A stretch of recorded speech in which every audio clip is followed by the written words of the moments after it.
on that truck. Fotu, number 42, I believe. As he sliced through. Isaac Fotu, backup defensive end. Of course, Coach Peterson, they play a lot of nickel in this scheme, and right now that's looks like what they've shifted back into. Wilwarding ready, 2nd down and 9 for the Reavers. Fakes the handoff, throw near side, and it's to Javante Richardson. Richardson trying to spin out, but it's a trio of Badgers that bring him down. Fotu in there, I believe, again, along with Samote Lokotui and Trace Tupe. So what the Reavers are doing are just really short passes. Let's see if they let Colton take a little bit more of a shot downfield eventually. Well, they're going to have to let him take a shot at something as Ja'Kai Baker, starting right tackle for Iowa Western, moves. And the penalty marker comes in. That'll cost him 5 back to the line of scrimmage. 3rd down and 10 now with 20 seconds remaining in the opening quarter. Wind not a factor inside, obviously, so the Reavers will go ahead and continue this march. They will snap the ball. It's clock now at 10 seconds. They've got a trip set in. Empty backfield for Colton Wilwarding. He gathers the football, throws down the middle of the field. It's nearly intercepted. And now they're going to say it is intercepted. Yeah.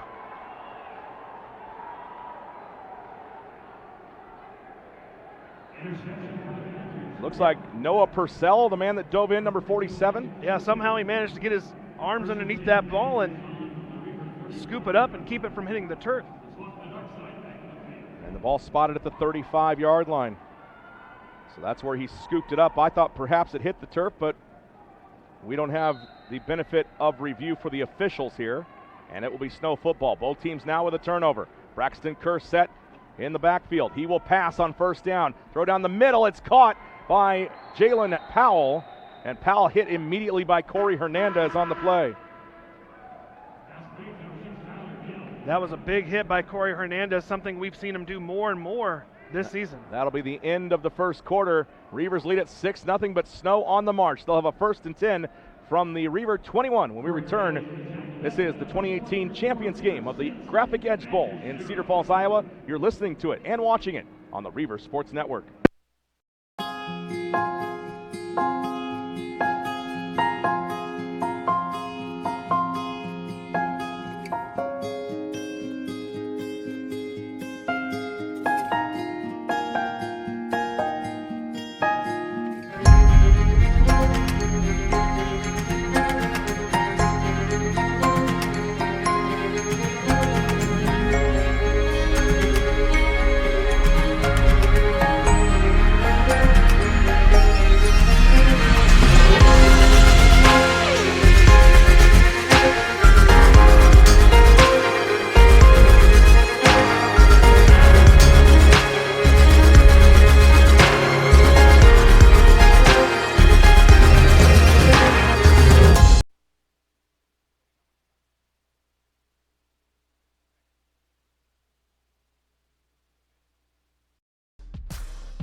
A pair of plays in the end of each half. A pick 6 in the first and a fumble that led to the game-winning field goal as the 4th quarter wound down and the Reavers losing that opportunity for a national championship appearance in that 16-13 loss. Kerr looking to dump it off to Warren, and Warren was covered by Michael Scott. Smart decision that time by the starting QB for Snow to chuck it out of bounds. Scott right there in coverage, and he was pretty close to that ball. It would have been interesting to see what he would have done if he would have able to intercept that. That would have been a lot of green space. So now 3rd and 4 for Iowa Western's defense to try to prevent Snow from converting. 6-0, Reavers leading. Missing that extra point because it clanged off the right upright. Kerr looking to the end zone. Now he will scramble and run. Braxton Kerr inside the 10 and down to the 5-yard line before being brought down by the Reavers. It is a 1st and goal situation now for the Snow College Badgers. the Reavers are going to have to watch Kerr, because that's now a couple times that he's tucked that ball and ran and picked up first downs. So they will set up first and goal from the 5-yard line. Kerr with Warren in the backfield to his right. Now they'll change up what they're doing. Get into that defensive look for the Reavers.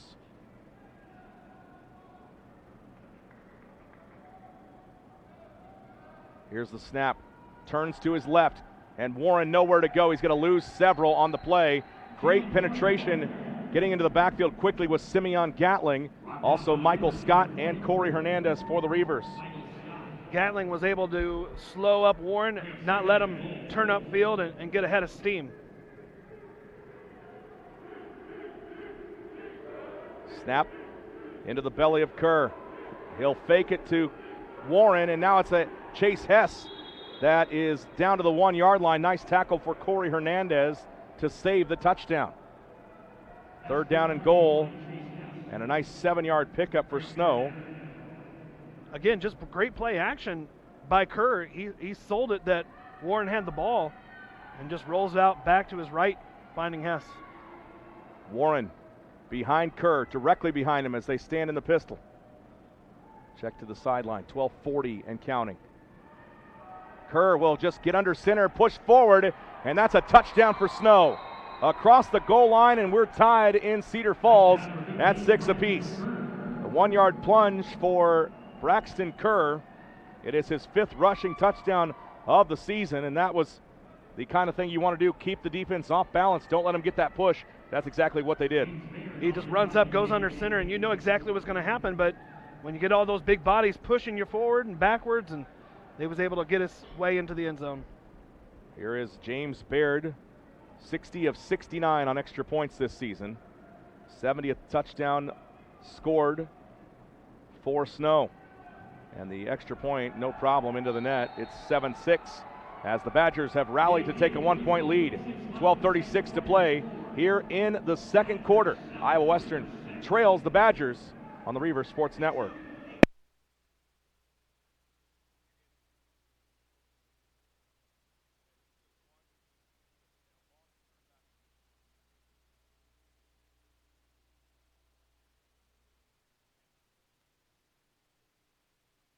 Okay, it's decision time. I want to take classes I need, spend less time working to pay for them. I want flexibility to transfer my credits. I want to get started now.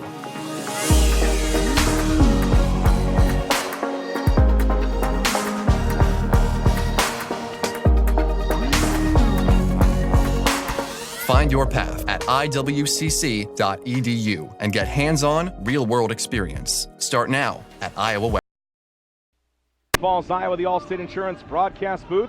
Jake Ryan along with Russ Nelson, Josh Otson, our statistician, Travis Jacobson, social media coordinator and sideline announcer. We will go, of course, at the end of this quarter and talk with head coach Scott Strohmeyer as the teams head to the locker rooms. Our Quorum's conversation with the coach brought to you by Quorum's Flowers in Council Bluffs. Touchdown for Braxton Kerr, a 1-yard plunge, and the extra point good. And the Badgers lead it 7-6, very far from home.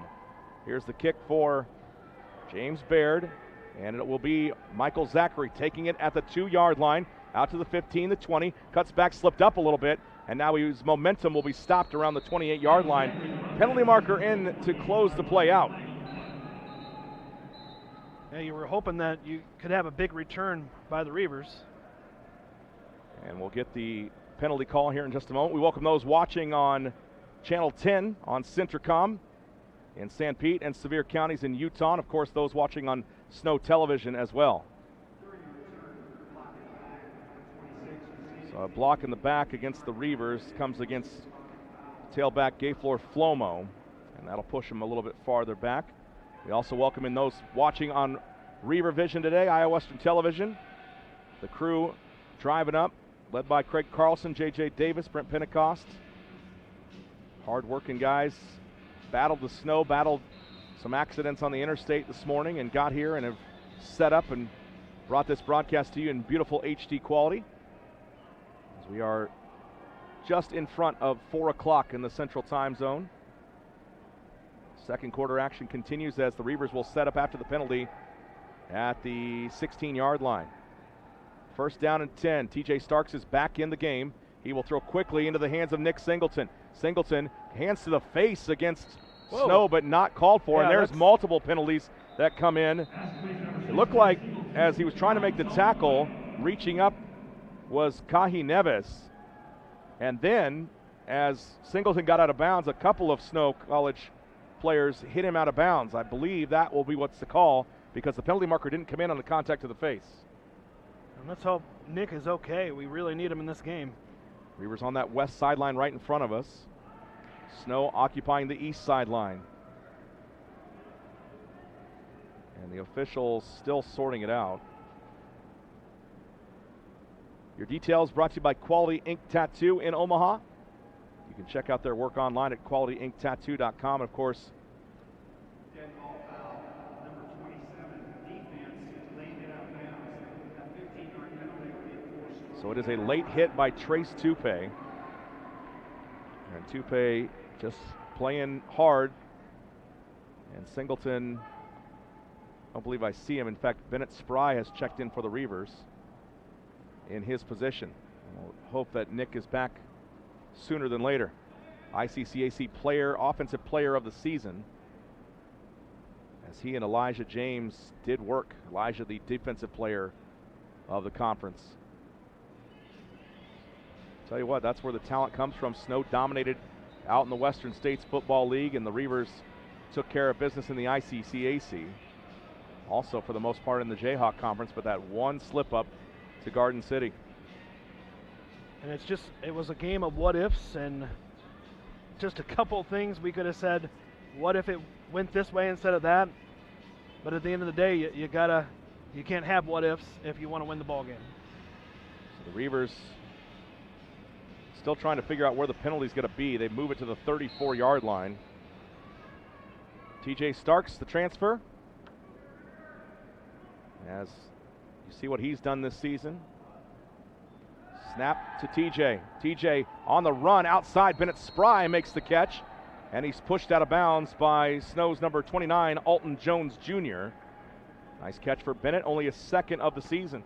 Check that, his third of the season. Great job of coming in and making sure he's not cold, goes right to him and gets 2 feet in bounds, not just one. Secures it, makes sure to move him forward. Gain of 4, second down and 6 for Iowa Western. Starks again, this time a handoff to Sargba, reaching out and bringing him down. No, he's still on his feet. Ossie got a chance at him, and then Sargba just kept churning. And finally the tackle for another big man.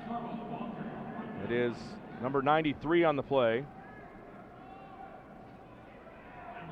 Let me make sure I don't want to mispronounce his name. Talongi is how you say Tavita's name, last name. Tavita Talongi with the tackle of Milton Sargba. Now empty backfield for the Reavers. 3rd and 5. Starks drops back, looking downfield. Now he's coming out of pressure. Starks will set up. Again, he'll race back, this time to the near side. Looking downfield, who's coming back? It is going to be Michael Zachary that has no. He dropped the football at the 45-yard line of Snow. Great coverage for the Badgers, as coming back into coverage was Sione Ossie, and also there was Samote Lokotui. And a nice job making sure that Michael Zachary couldn't pull that one in. It's 4th down, and the Reavers will kick it away again. TJ just doing the best he could to keep buying more and more extra time, but at least he looks no worse for the wear as he was running during that play. Leon Morgan set to return this kick. He's returned 1 punt for a touchdown this season. 304 total punt return yards coming into the Graphic Edge Bowl. And it will be another great kick for Pinnegar, although it's going to be easily fielded at the 16-yard line by Morgan. Here come the Reavers and nowhere to go. Good job getting back. And the man that made the tackle, Darius Moore, he made it possible. And then some of his teammates contributing as well. I believe it was Vance Gibson, the Reavers long snapper, that got in there to help make that tackle. Great special teams coverage, making sure that the dangerous receiver wasn't able to make more out of that, and you hope that the Reaver defense can come back here, keep driving them back, hopefully maybe even provide a turnover of their own here. We've seen it happen once when Simeon Gatling had an interception. It'll be Kerr, throw down the middle, great catch by Hess, and he's off to the races. No, he runs into his own man, and now the Reavers will get a chance to bring him down. He looked to be sprinting ahead, Rodney Owens and Willie O'Hara getting in on the tackle, but that one almost to midfield by the time it's all said and done. From the 48-yard line is where they'll go. A gain of 33 on the play. Fake play action, Kerr rolls to the right side, and that one is dumped and may have been hit on the play by the Reavers.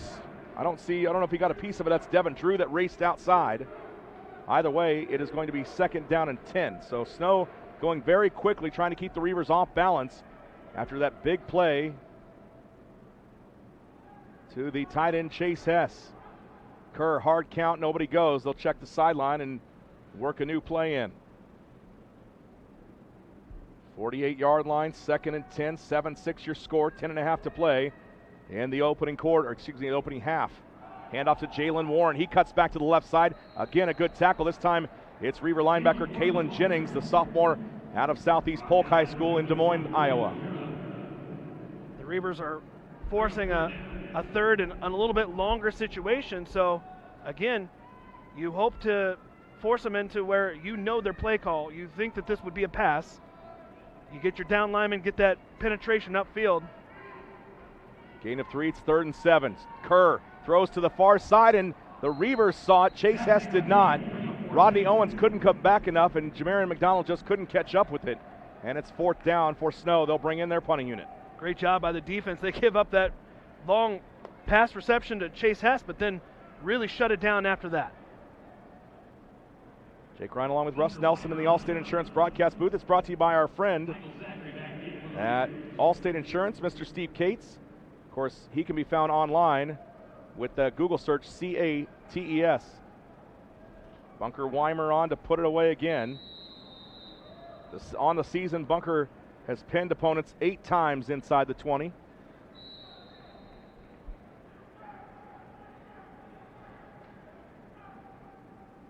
And here's the snap. It's way high, but he settles it down. It might be a fake. In fact, it is. Bunker Weimer across the 50, across the 40, turns it upfield, and finally he's knocked down on the play by Danny Cook, the sophomore for the Reavers. Well, unfortunate. The Reavers did not see him running with that until it was too late, and he was able to pick it up. Had the full return on, just sent one man, and the snap was high. And Weimer did a good job of selling it to his right, cut back to his left, and he had wide open spaces. And he is down now to, looks like they'll mark that all at the 33-yard line. And now a 5-yard penalty against Snow before they can get the offense on the field on the substitution infraction. And I wonder if that snap was by design, because I tell you what, that it almost seems like it, doesn't it? Yeah. He didn't seem to panic at all. That's what the Reavers have been known time to time to take a snap that looks a little bit off kilter and convert it into good news. And now they will blow the play dead again. Braxton Kerr, quarterback, checking out the officials, seeing what they're going to call this time. By the way, there's no game clock in the north end zone here at the Graphic Edge Bowl. It is only on the scoreboard in the south end zone. We noticed it unusual earlier. They've got a huge video board inside this arena, but it is currently just displaying a couple logos of the bowl and NJCAA football, which is great, but there's nowhere to tell how much game time is left if you're trying to count down the seconds. So I'm not sure what the long discussion is. They are definitely trying to sort it out. Reminder that our Papa John's trivia question is coming up later in the quarter. Reavers and Snow College meeting for the 2nd time, and perhaps the question will have something to do with touchdowns scored by Iowa Western. A fake handoff, play action again. Kerr down the sideline, and it's batted away. Nice play as he ran it right down the far side hash. And getting there and knocking it away was Monte McGarry for the Reavers. Great play by number 20, the redshirt sophomore out of Omaha South High School. Just makes a fist, punches it out there just like they teach you. it looked like he was maybe going to get beat by the play. He catches up and disrupts the reception and brings up second down. Had the man right down the seam. Great job by McGarry staying with it. Hand off to Warren. Warren picks his way back left side. He's got an opening, still on his feet, and finally he's wrapped up Elijah James after he's slowed down on the play by Jamarian McDonald.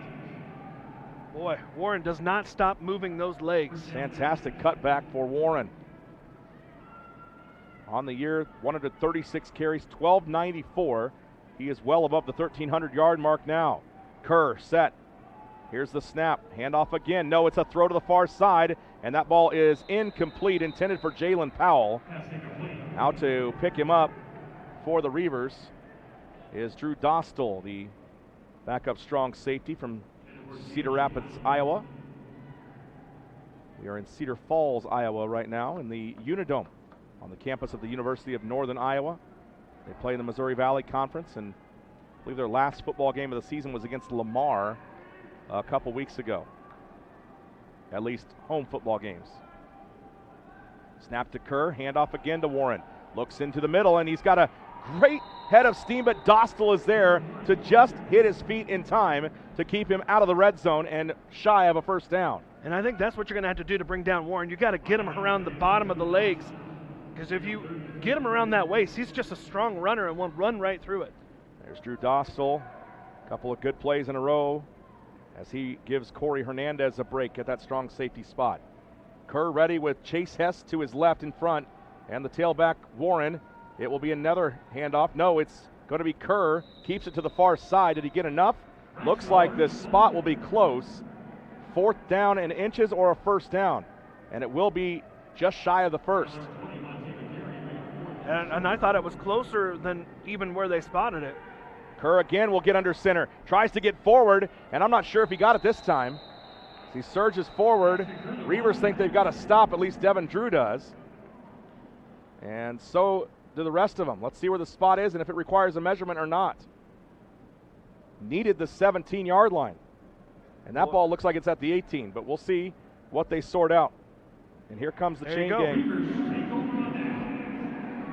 No chains needed. No chains needed. A Tuffy Tyranado defensive stand for Iowa Western's dark side defense.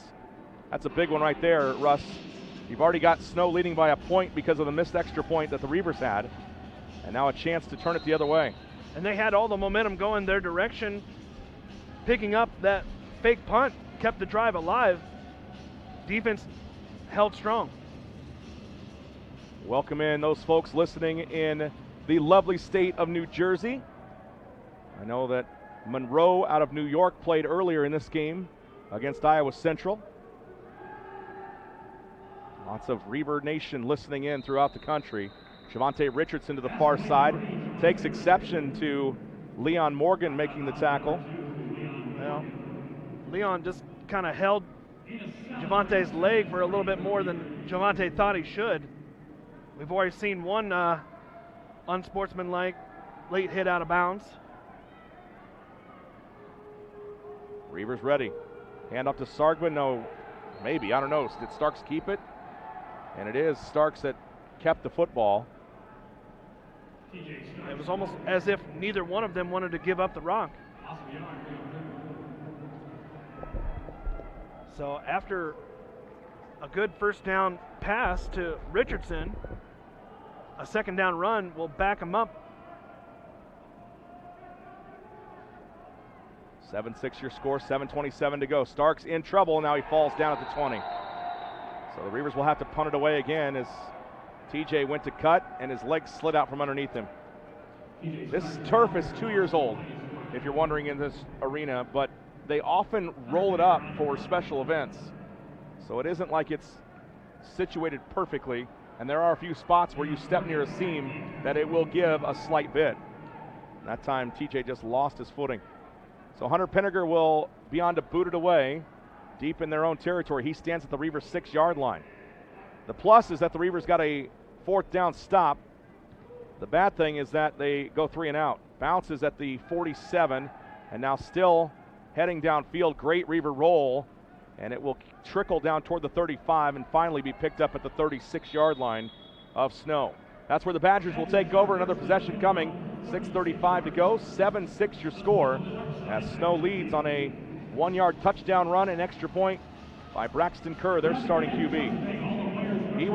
He's one of those guys, Russ, that you get at a JUCO that you really treasure the fact that they're leading your offense. And the Reavers have had that over the years. Just use Jake Waters, for example. He was a redshirt in their system, and look where it led. A national title back in 2012. You had the same thing coming into this year with Kurt Walding, but Arizona State needed a quarterback late, and off he went to Tempe. A direct snap this time to Warren, and a couple of yards, for maybe a yard for Warren, as Kerr just went to the outside. So watch that play later on in the game.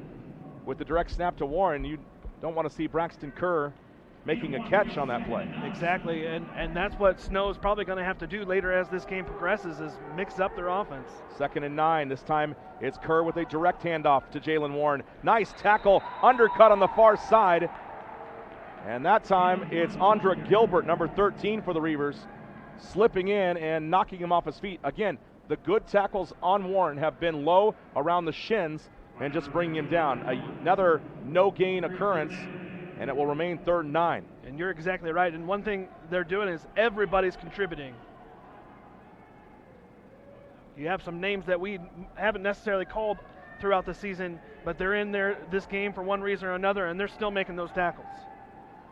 Braxton Kerr set, that big block S on the side of his helmet, looking downfield, and now pressure coming, tries to get rid of it, and where's the penalty marker there? It was inside the tackle box. How is that not intentional grounding? Well, and what they are, wow. So Braxton Kerr fights. There and before he's brought down, he dumps the ball off, and the penalty marker does come in very late, and they'll lose the yards and lose the down. Big play by the Reavers as they, I mean, how many Reavers weren't in there? That's the bigger question. Well, you had basically all the front four just taking turns at taking a shot at Kerr, and you got to credit Kerr. He was fighting for his life and managed to get the throw away, but 6'2", 200-pounder was not going down easily. Definitely intentional grounding, and this should give the Reavers some very good field position. All the way back to the 24-yard line, 4th down and 22. I would think that Bunker Weimer will not fake this punt, although we've guessed wrong before. Here's the snap, and the Reavers bring full pressure. Michael Zachary at the 38-yard line, and he's immediately drilled. Snow is absolutely on it in regards to the special teams. Tackle made by Ma'a Hall as he got back quickly. A little bit of assistance from Sio Kautai. And again, Michael Zachary does not fair catch the football. He says, they've got to let me catch it. Yeah. I might as well, but I tell you what, Snow has been watching the film. They are timing it perfectly. That's the second time they've hit him almost exactly when he needs to be hit, which is right after the catch. Which it can be very dangerous because that's when the ball can be disrupted and come flying out. So you got to be very careful if you're Michael Zachary. From the 38-yard line in Reaver territory, TJ Starks. Knife East West is the backer. Starks down the field. Marcel Barbie, he's got it. He's in for the touchdown. Fire the cannons. The Reavers take the lead. Wow. I mean, how that ball was in the air forever. And again, you see another receiver for Iowa Western just hauling out, running as fast as they can, making sure they get underneath it. 62 yards to Marcel Barbie, his second touchdown of the game, 7 on the season now, and now the Reavers will kick the extra point to try to put themselves back up 6. Surprised they don't go for 2 here. They'll blow this play dead beforehand. Why not make it tougher on Hunter? What a catch by Marcel Barbie, and what a throw by TJ Starks. Hits him perfectly in stride. And they're getting the defense here. So the Reavers, the point went through. I believe that's what the discussion is. If they're going to move them half the distance to the goal, put in your big unit and go for 2. Exactly. Coach Stroh doesn't usually go for 2. Man, here's that replay as we see it on our end. What a catch. And he was way out in front of number 7, Joe Ofungawe. So they're going to replay the down. And I agree with you, Jake. I say go for 2. Keep the ball in TJ's hands. Don't even hand it off and let him find his way into the end zone. But they're going to go for it, as in go for the PAT, that is. So they're going to try it again. 0 for 1 on the day, Hunter Penninger. Eddie Ogamba, the kicker, early in the season, he had struggles. And Penninger has stepped in to take that role. Just inconsistent for the Reavers. And you can blame out of doors, you can blame whatever you want, but they just got to be able to find a way to punch it in. It's like not making your free throws in a basketball game. You got to have those points. 13-7, that kick is good. It's brought to you by Papa John's of Council Bluffs. Extra points, extra toppings on your pizza. Papa John's reminds you when the Reavers win, so do you with the code Reavers50. Iowa Western 13, Snow College 7. Back in a moment on the Reavers Sports Network.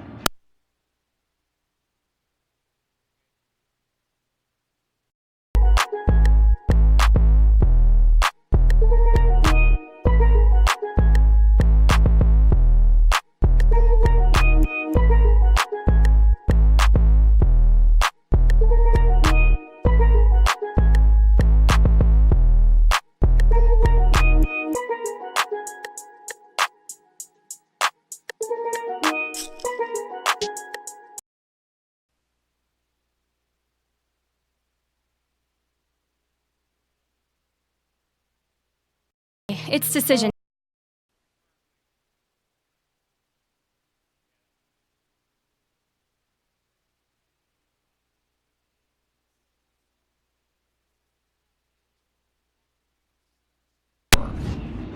"62 yards to Marcel Barbie." Will get your Leach Camper Drive summary, although I may have just ruined it for Russ Nelson. Oh. I apologize for that. Hunter Penninger's kick spiraling toward the far side of the field, taken at the 4-yard line. And here comes Leon Morgan. My goodness, look at the acceleration to the 45 and finally out of bounds near midfield. I don't think that's laundry. I think it's somebody's towel on the far side. That comes out. Leon Morgan, what a weapon. Holy cow. He caught that ball and the legs were churning quickly. And that's something we haven't seen Michael Zachary be able to do today. On the year, Morgan with 500 plus kickoff return yards, and he adds that one. That probably put him over 600 on that return. 4:57 to play, and there is a penalty on the play, or do they mark him just out of bounds at the 45? That must have been where it was. Thought he was closer than that, but that's where the spot comes in. From the 45, Reavers weren't set, and it's a quick snap for Snow. They'll hand it off to Warren. Jalen Warren, the ball carrier. Willie O'Hara that helps make the tackle. A couple of the defensive linemen in there for the Reavers as well. Really quick, I'm going to give you that drive summary by Leach Camper. One play, 62 yards, took 9 seconds off the clock. Of course, it was TJ to Marcel Barbie. The PAT goes through that lead back up to 13-7 for the Reavers. There's a throw to the outside, complete to the tight end Hess, and Chase Hess is upended on the far side by the Reavers' number 7, Daniel Isom. Well, Hess is quite the weapon out there, as you've seen him be targeted a few times already, and when they do, it seems like they're for big chunks of yards. To the 42-yard line, first down and 10 for Snow. 4 minutes, 20 seconds remaining here in the second quarter. Coming up at halftime, Phil's Comfort Zone halftime report. As another hand up to Warren, he's drugged down again. This time it's Devin Drew that gets in, along with Monte McGarry and I believe Simeon Gatling. Even Elijah James was around the football. And again, like we've been saying, Devin Drew just diving for those legs. You got to trip up, Warren.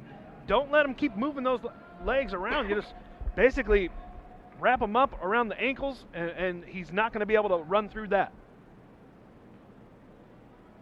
So Snow will set up. Big set with Warren and also Brandon Ellis in the backfield. Excuse me, that is Barlow that splits out. Kerr sets up, and the ball knocked down. Nice play by Willie O'Hara, anticipating fantastically as he knocks it to the turf, unable to come up with his 4th INT of the year, but he bats the ball down. Kerr had forever to throw as they brought in their backup tandem of tailbacks, Ellis and Barlow, in the backfield.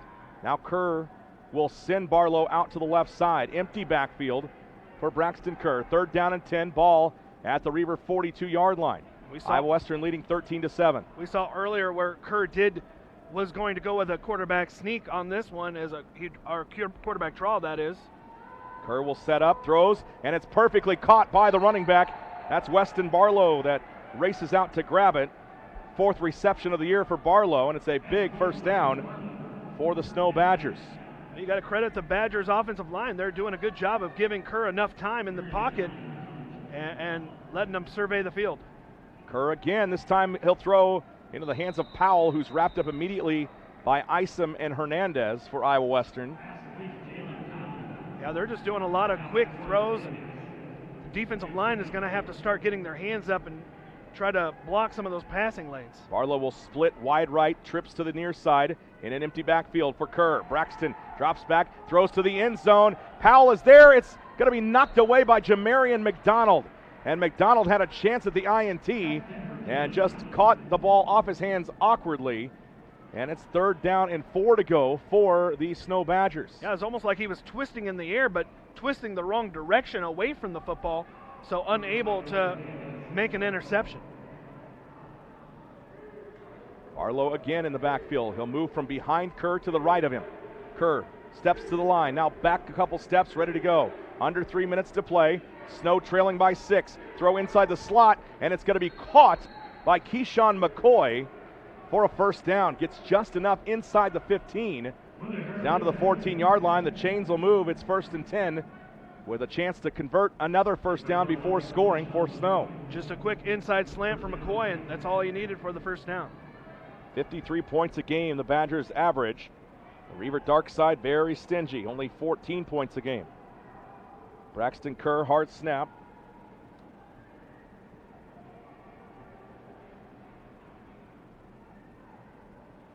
Now steps back.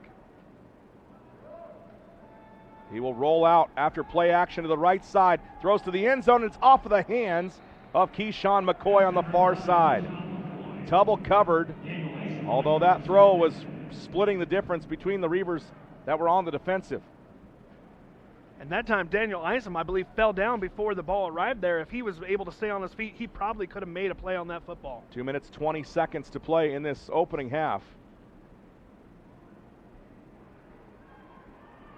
Again, the crowd very light today because of a snowstorm back in Council Bluffs and Omaha that made travel nearly impossible on Interstate 80 from the Metro. And we know that some Snow fans ended up on the campus of Iowa Western somehow. Handoff to Warren. That's a long way to drive to come see your team play and end up in Council Bluffs. Well, how disheartening would it be that you drove all that way and then realized you had another 4 hours. 4 hours to go. If the roads are good, and they aren't good. Yeah. So hopefully those folks are safely arriving or have safely arrived. That was earlier this morning that we heard that news. You don't want to be in Council Bluffs today sitting outside of the football game. Braxton Kerr rolls into pressure, throws to the far side, and it's going to be caught. And still on his feet is the receiver after getting initially hit by Corey Hernandez. Let's see who that man is that got it. Is that Hess again? No. It is going to be Wright, I believe, that makes the catch. It is Derek Wright that made the catch on the far side. And it'll bring up 4th down for Snow. They'll bring in their kicker, James Baird, on the year, 11 of 13. Longest field goal is 13 yards, and a timeout called for by the Iowa Western Reavers as that kick will come from about 33 yards out. Let's get your Papa John's trivia question. And of course, we go back to 2010, the Reavers' first ever bowl game. If you'll remember that season, Iowa Western was number 2 before facing Ellsworth in the ICCAC playoffs. Ellsworth knocking them off. That's the last time that the Reavers have lost in conference. 2010, an unbelievable span. But Iowa Western losing that game, and then of course electing to accept Snow's invite to the Top of the Mountains Bowl in Salt Lake City, or I guess, where is that? It's not. It was Sandy, wasn't it? Yes, it was Sandy. Of course, at Rio Tinto Stadium, beautiful place, and Snow got up 34-15 at halftime, and the Reavers had to battle back. They were actually within 8 points at one point, and then Snow ran off like a 10-minute drive in the fourth quarter that killed any chance for a comeback. What we want to know on that trivia question, as the 33-yarder is up, and it is into the net, but wide right, no good, and the Reavers will take over, still in the lead, 13-7. What we want to know is what former Reaver wide receiver caught 2 of the 45 completions for touchdowns. He had more catches than that in the game, but what Reaver wide receiver caught 2 touchdowns in that game against Snow College from Rio Tinto Stadium back in 2010 in the Top of the Mountains Bowl. Of course, that'll go out on Twitter. If you want to respond, we'll get you a pizza to the Council Bluffs Papa John's. So Snow fans, if you're listening in, we can send you the coupon via mail, but it's going to be no good unless you come to Council Bluffs. We will gladly show you around. Yeah, well, maybe wait until it's a little bit warmer. Yeah, perhaps when the NCAA tournament comes in 2020, or maybe the Utah baseball team comes out and makes the College World Series. Of course, Council Bluffs right across the river from Omaha, Nebraska. TJ Starks on 1st and 10 for the Reavers. Quick out and into the hands, I believe, that is Nick Singleton, and it is, and he comes up shy of the first down at around the 28-yard line.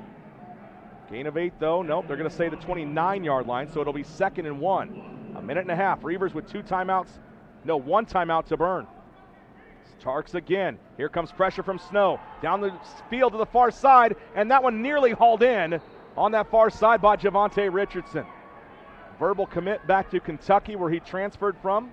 Got his grades in order, and now he is ready to go back and become a Wildcat. But first hoping to have a big game today as a Reaver.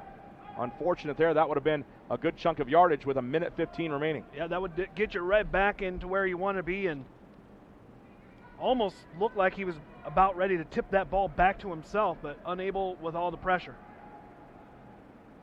Starks sends a man in motion. It's Michael Zachary. They'll fake the run, and now Starks will keep it. Wow, good hit.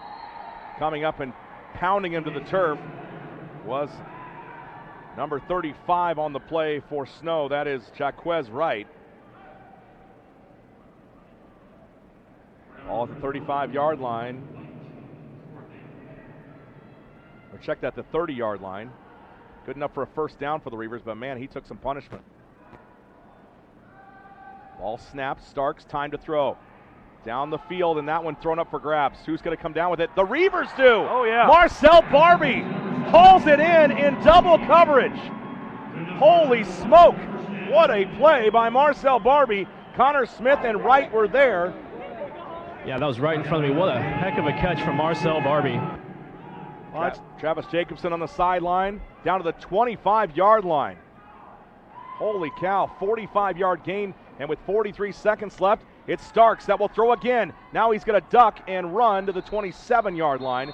He'll lose 2 on the play, and the Reavers will burn their final timeout, I believe, and we'll take it with them. 13-7 your score. Reavers take their last timeout as they lead at 13-7 into the second half. That's how they hope to be going, at least 6, maybe more. We'll be back in a moment on the Reavers Sports Network.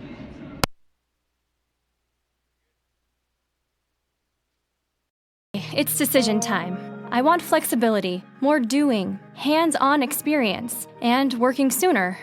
I gotta make a choice. I want to get started now.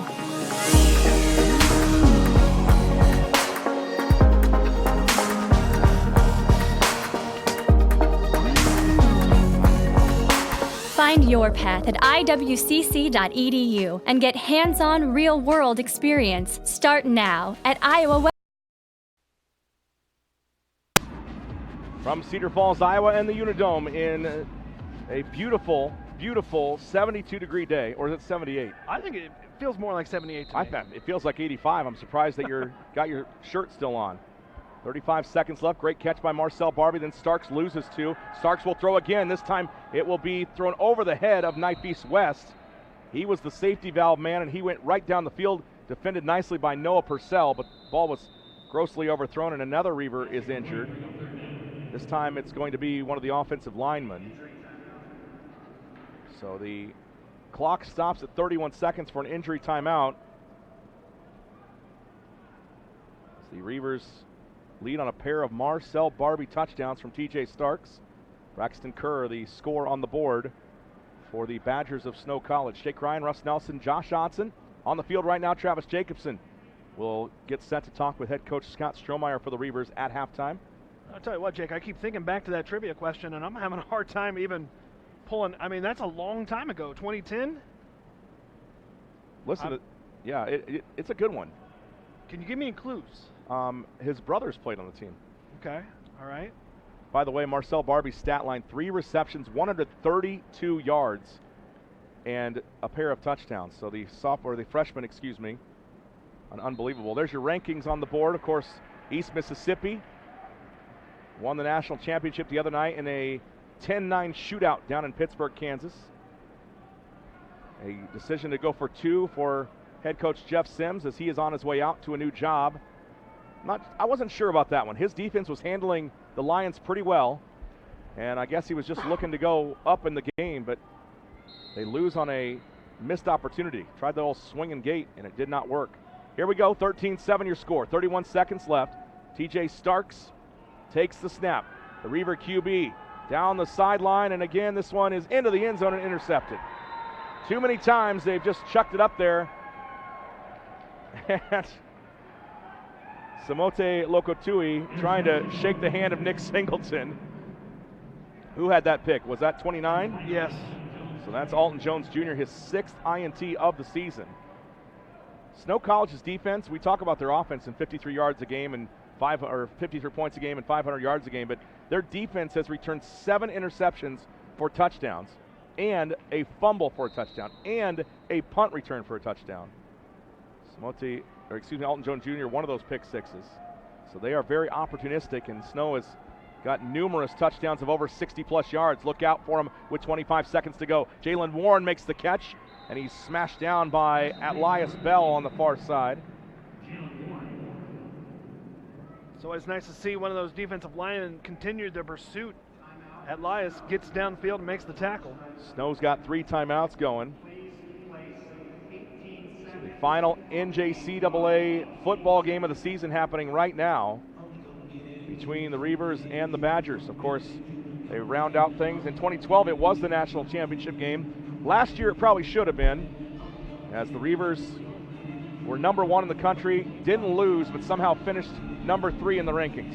So if you tell me there's no problem with the way that the rankings are done, I would argue with you, and I'm sure that those in Badger country would argue with you a little bit as well. They felt they had a pretty good shot at a claim to the national title. They took out that runner-up to last year's game, the Arizona Western Matadors, fairly easily this year. And they, again, the pride of the Western States Football League. Kerr will roll out. He's got a wide open man that will jump and let the ball trickle over his head because it was well overthrown. That was Zay Kafur, the backup tight end. But he had leaked out and was wide open. 13 seconds left on the clock. Phil's Comfort Zone halftime report coming your way for everybody listening on 89.7 The River in Omaha and Council Bluffs. For those that are watching on Reaver Vision and on Snow TV and, of course, on Centricom cable channel number 10, we will have various stats and messages for you. There are no bands here. The Reaver band did not make it. Ball was thrown out to the outside. That'll move the chains with 9 seconds left. Snow does have 2 timeouts left. They get to the 34 on that play. NFL Sunday, we'll get your scores there. And, of course, a check on all those other games going on, including Butler and NEO. That should be a heck of a ball game as well today. We are at halftime as Snow and the Reavers have put on a show so far. Not offensively, but it has been a heck of a football game. 13-7 Iowa Western will lead into the break as Travis Jacobson awaits head coach Scott Strohmeyer. He's talking with OC Donnie Woods right now about maybe some of the plays toward the back half of the second half as the teams head to the locker room. And here's Travis Jacobson along with head coach Scott Strohmeyer. Trav? Thanks, guys. Coach, a 13-7 game here in the first half. What have you seen from your team thus far? Well, I mean, really good at times and not so good. You know, we had some injuries there and some guys banged up and kind of jumping around. But, I mean, that's a good football team. And we got 30 more minutes of tough physical ball to go. We got some things we just got to execute now. We get a little antsy at times. Marcel Barbie, 3 catches, 2 touchdowns, 130-plus yards. How do you get the ball back into his hands? Well, we're trying. I mean, I think that's the biggest thing is you got to keep trying to get him the football. He's going up and getting it. And, you know, we'll find some ways in the second half to at least get him some targets. What do you see from the return game? They're getting a lot of return yards on your special teams. What do you see from that? We definitely got to correct that. I mean, we're not giving great enough effort on the kickoff team. And, you know, we can't give up the field position game so much. And we'll got to correct that in the second half. Good luck, Coach. I appreciate it. Guys? There's Travis Jacobs and the head coach Scott Strohmeyer. You see that DG on his hat. That is, of course, the Reavers tribute to Doug Goodman, longtime Reaver fan that passed away rather unexpectedly earlier this season. And each and every day, the Reavers and Iowa Western in general misses the smile of Mr. Doug Goodman. So thanks again to Coach Strohmeyer. That halftime talk brought to you by Corum's Flowers. Corums and crew deliver flowers all throughout the metro, Omaha and Council Bluffs. You can order them online, their website, corumsflowers.com. Halftime score, Iowa Western 13, Snow College 7. It's 20 minutes of halftime coming up, brought to you by Phil's Comfort Zone, the HVAC of the RSN. Back in a moment on the Reavers Sports Network.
couple minutes to go before the second half begins. Jake Ryan along with Russ Nelson, Josh Otson in the broadcast booth, brought to you by Allstate Insurance. Let's go to our stats at halftime. Josh Otson, what stands out to you? Well, we're looking at first down Snow with 13 of them to the Reavers 10. Need to pick it up there if you're Iowa Western. Yards offense, 230 for Snow, 271 for Iowa Western. Your time of possession brought to you by Arrow Towing, 1906 for Snow, 1054 for the Reavers. Third downs, Reavers need to convert more of them. They need to keep these drives lasting longer. They're just 1 of 8 today. TJ Starks with 267 all-purpose yards already. He's thrown for 2 touchdowns. He's had that 1 pick, 7 carries. He's 8 of 16 passing today. We've already highlighted Marcel Barbie's 3 catches, 132 yards and 2 touchdowns. And for the dark side, Willie O'Hara needs 15 career tackles today to become the all-time leader at Iowa Western. He already has 9. So he needs 6 more to become the all-time leading tackler at Iowa Western. All right, Josh, thank you very much. That's your halftime stats brought to you by Creighton Federal Credit Union. How about your Blessed Electric plugged-in player, Russ, so far? Well, Jake, Nick Singleton, we saw them single him out early in the ball game. Weren't able to get quite the connection they wanted to. Also saw him take a pretty big hit late out of bounds. That's slowed him up, but he is back out there, so hopefully he can have a big second half to go along with Marcel Barbie as well. And how about your Pond Pros Lawn and Landscape game plan? Well, I think the Reavers have done a great job of stopping the run on first down as this game has progressed. Also, that offensive line, so far they've done a great job.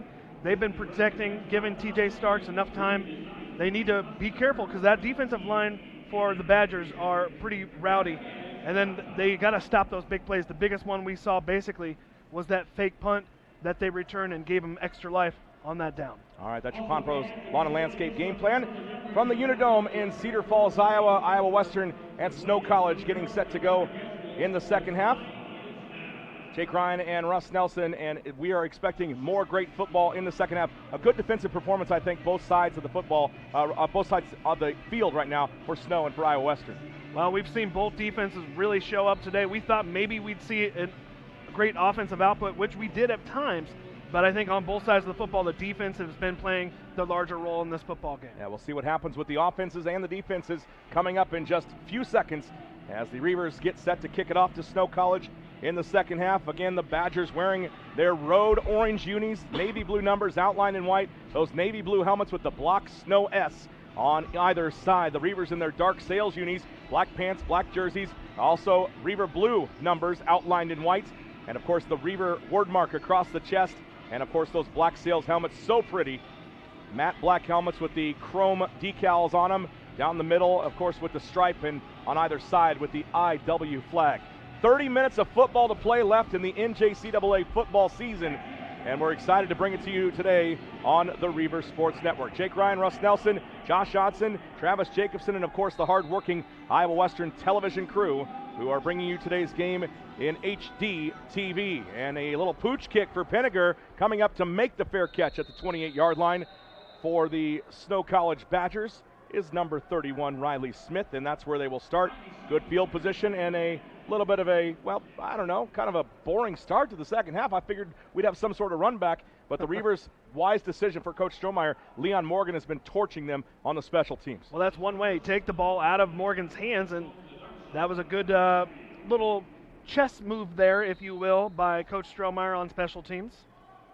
So Braxton Kerr, along with his teammates, back out on the field. Jalen Warren, the tailback. It's a handoff to Warren, and he has got a huge amount of steam through the line. Rodney Owens, the Reavers free safety, brings him down after a huge chunk of yards on first down. In fact, that is going to be a 9-yard gain. 2nd and 1 coming up for Kerr and the Badgers. Why not? Handoff again to Warren, and Warren gets to the line. Dragged down by the arm across the shoulder by the long-haired man. Devin Drew, he and Elias Bell, similar look, and of course they would bookend each other on that line. Bell, the defensive tackle, Drew, the defensive end. Both have that 90 in their number, 98 and 90, but Devin Drew making the tackle that time. They'll go twins this time with the pair of backup running backs, Brandon Ellis and Weston Barlow. Kerr in the gun, takes the snap, hands off to Ellis, and Ellis will pick his way toward the outside, ducks under, and is going to be pulled down by Kalen Jennings. Late penalty marker coming in. Is that going to be a horse collar or face mask, or will that be a hold? Well, I personally thought that there was a hold along that edge. And it is a hold. So I saw Jennings with the jersey in his hand. I didn't know maybe if something had happened there. And that works in the Reavers' favor. Snow back 10 yards, and that takes away a pretty good chunk of yards on the run by Brandon Ellis. Well, Jennings was the man being held, so he was trying to fight through that, and I didn't catch the number of the Badger who was holding him, but he was unable to turn around and make the tackle. Paul Peterson in his second season with Snow. Head coach Scott Strohmeyer in his 10th with the Reavers. Snap to Kerr. Penalty marker comes in early, and it is a quick hitter to Weston Barlow, and Barlow is tackled on the outside by the Reavers' number 12, Rodney Owens. I almost thought there was another hold along that edge, but I don't know. Well, here you go. Here's the call. Uh-oh. So it is a sideline warning against the Reavers. A penalty that really doesn't come into play until the second one. But they throw the flag anyway. Snow College and Iowa Western Community College. Ephraim, Utah, Council Bluffs, Iowa. Turn, play action. No, it is a handoff this time, and surging forward, I believe, is Weston Barlow. Third down and long. After a 2nd and 14, they will gain, what do you get, 3 on that play?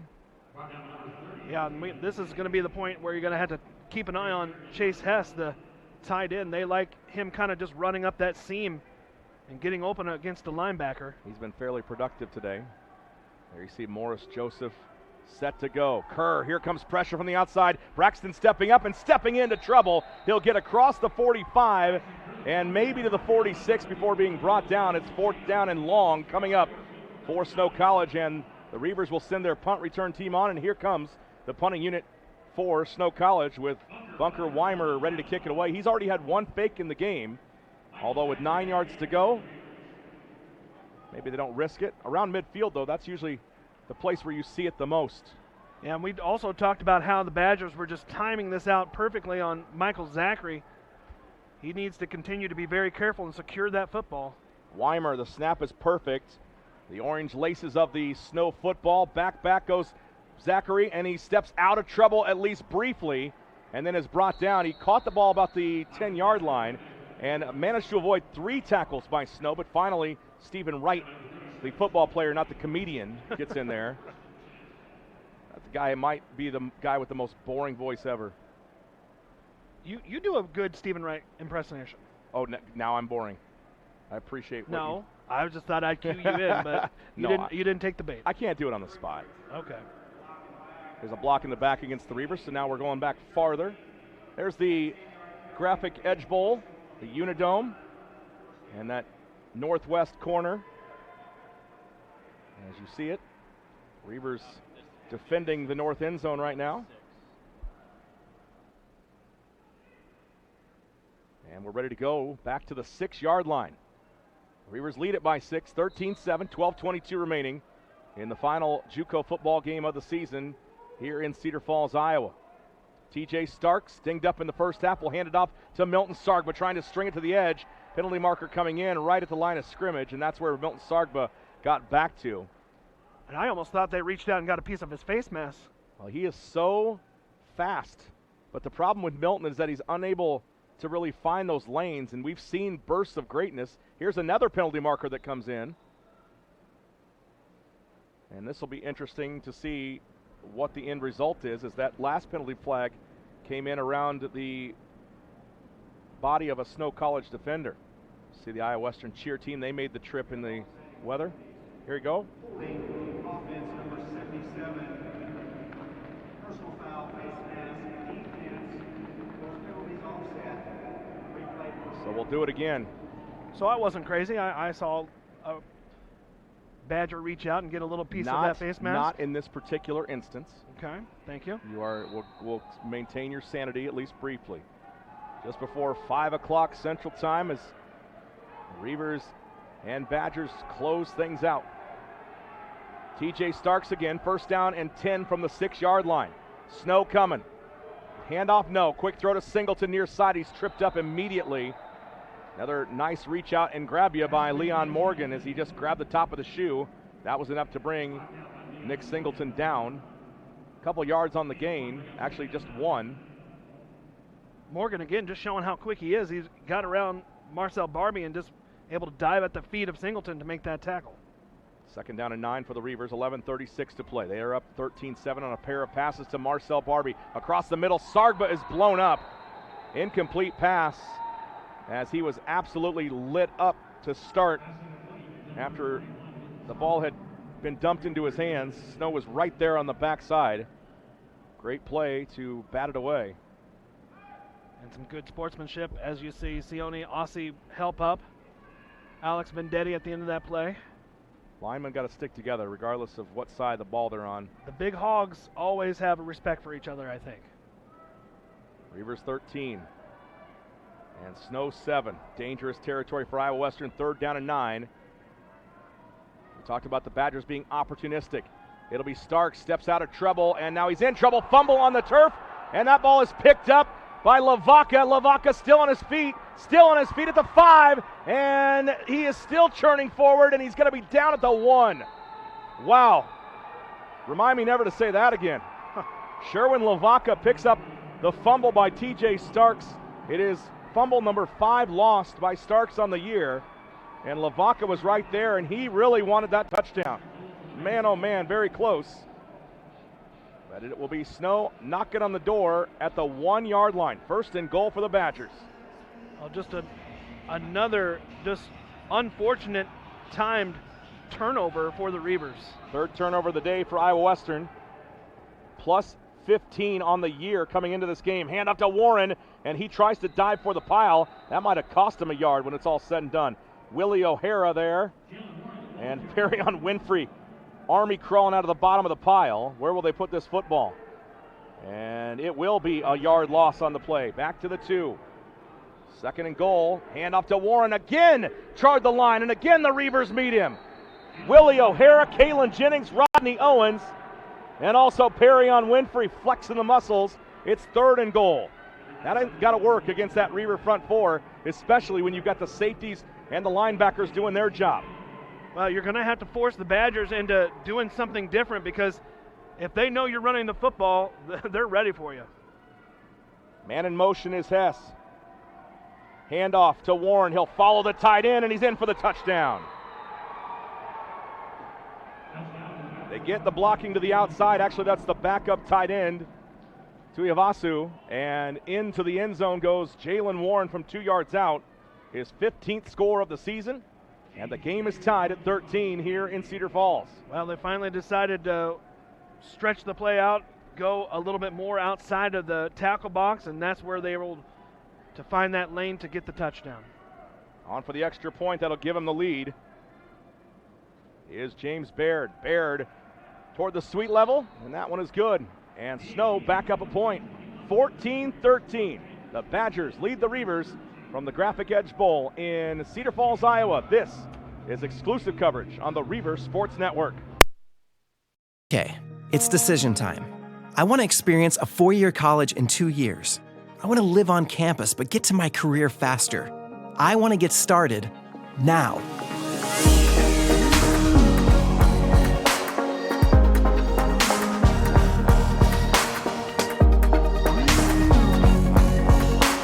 Find your path at iwcc.edu and get hands-on, real-world experience. Start now at Iowa West.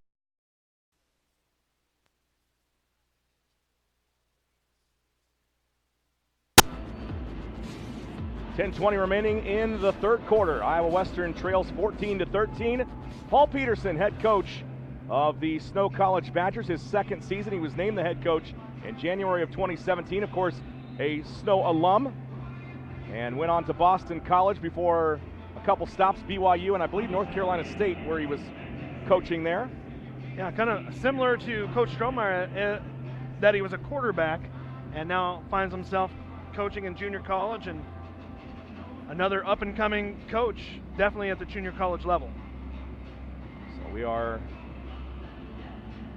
about 5 minutes into this 3rd quarter. Snow getting another touchdown run. They've got a pair of touchdown runs. The Reavers have a pair of touchdown passes. 14-13 your score, as the turnover fumble recovery by Lavaca turns into a touchdown run by Warren 3 plays later. Sidewinding kick, it'll bounce, and it's picked up. No, it's going to be Michael Zachary that lets it roll out of bounds, and the Reavers will take over at their own 35-yard line. So Paul Peterson and head coach Scott Strohmeyer, a couple of Class X on the field here in Cedar Falls. Reavers are 5-1 overall in this building. They have beat Butler twice, Georgia Military, Northwest Mississippi, who they took out last year in a statement game, I would say, for the Reavers. That's the team that beat East Mississippi, who was number 1, pretty soundly, and then put up 50-plus points again against them and lost in double overtime. And the Reavers still found their way on the outside looking in. And then Iowa Western just absolutely slobbered them. What's that, slobber-knockered? Yeah. 36-19 final. They owned that game. And then, of course, the first bowl win ever for the Reavers against Rochester, a 62-0 win in 2011. Starks on first down and 10 for the Reavers from the 35. Rolls out to the right. Man on the sideline is Marcel Barbie, and that ball is caught and complete just shy of midfield for number 17. And we talked about it earlier. When Marcel Barbie has had his most success has been when Clay Beathard has been in the ball game, but TJ and Marcel have definitely been hooking up pretty regularly today, and that's a good thing because they need every bit of it. 10 minutes to play in the third. Man in motion, check that, Singleton this time. He will head toward the line right as the play got going. Michael Zachary unable to haul that pass in as he was going to follow Singleton and Javante Richardson. And now Nick Singleton getting the best of one of the Snow College defenders. I'm not sure if a penalty marker was thrown, but it was close. Number 35, Jaquez Wright, was not real fond of whatever Nick Singleton was in his face about. Second down and 10 for the Reavers. Yes, Russ? I think he took exception to the fact that Nick Singleton kept kind of blocking him through the whistle, and he wanted to keep engaging in the conversation after the play was done. Starks on 2nd and 10. Here comes pressure. Starks rolls out right side, far right sideline. He'll hold it out. Let's see where they'll spot the ball. Oh. Third down, or will it be? Yep, third down, and looks like 3 to go on the initial spot at the 45-yard line of Snow College. So they get across midfield. I thought perhaps he got a little further along that line than that, but he must have stepped out there with his right foot. Ball spotted on that far hash as the Reavers drive right to left here in this third quarter, trailing by a point. Iowa Western has scored twice. Snow College has answered twice. And the missed extra point looming large right now. Reavers trailing by a point. Starks setting up. Quick throw to the outside. Caught by Singleton. And then driven all the way out of bounds and into the sideline. And that might be payback for Snow, although that doesn't look like Jaquez Wright. Is that 22 that made the play? Oh, 23. That's Samote Lokotui that wraps him up. That's enough for a Barley's Bar and Grill first down and 10 for the Reavers, though, from the Snow 40-yard line. Iowa Western, 3 turnovers in the game. Snow 1. That's been the difference so far. Snow has taken advantage. Javante Richardson cannot haul it in. He was defended nicely, and then by the time it's all said and done, he had 3 different Badger defenders around him. Got penalty play at the end again. I think they're indicating holding on the Reavers. So the penalty marker down.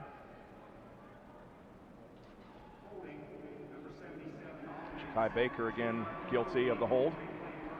And the Snow fans on the sideline.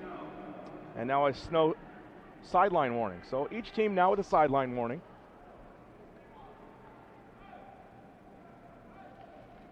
Reavers back to the 50-yard line, right at midfield with 9:18 to play. Iowa Western, both touchdowns coming from TJ Starks to Marcel Barbie. And before this game, Marcel had 5 touchdowns, all from Clay Beathard. Clay unavailable today. We've seen Colton Wilwarding in relief of TJ Starks. Time to throw. He'll roll out to the right side. Throws down the field. Barbie's there again, and it looks like he's got it. Yes. He does, inside the 15-yard line, down to the 10 for the Reavers. First and goal, Iowa Western.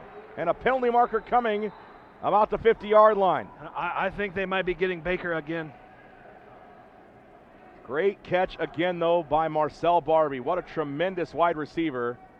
And the young man out of Pueblo, Colorado, calling for a quick relief. Here we go, and that'll erase it. So here we go again. Unfortunate, because a tremendous effort for Marcel Barbie.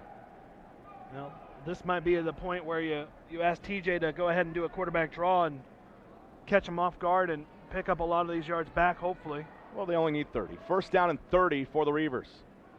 Trailing by a point, 14-13 to Snow, with still a bunch of this ball game left. 9:09 to play in the third quarter. You just got to go out there and get those chunks right now. You don't have to get it those all chunk at once. plays? Yeah, you don't have to get it all 30 of them in one play. The magic. Hand off to Nifis West. There's a chunk of 2 for the Reavers. The offensive line, that was in the game plan that they need to protect the quarterback, and right now we see TJ continually having to roll out to avoid the pass rush of the Badgers along that front 4. They're only sending 4, and they're able to get enough pressure on him that it's really disrupting what he needs to do back there. So the offensive line needs to start doing a better job of protecting the quarterback. From the 42-yard line of Iowa Western. Second down, 28 to go for the Reavers. Starks takes the snap. Here comes the edge pressure, and Starks trying to step out of trouble, and he does. Gets all the way to the 48 before being brought down, and his helmet gets knocked off on the play. So now TJ's going to have to come out as he was popped by Isaac Fotu. Colton Wilwarding, Johnny on the spot, ready to go. You've definitely seen this. That's kind of what Coach Stroh preaches is next man up. Everybody needs to be ready to go. And for the Reavers, it will be third down and 22 now. Wilwarding. Make sure the helmet is snapped up, and now he will be wrapped up. There's the designed quarterback draw, and Isaac Fotu knew it was coming. He was right there, ready to go. Fourth down for the Reavers, and here comes the punting unit. Well, Fotu just too quick on the defensive end and comes right around and just meets Wilwarding instantly in the backfield.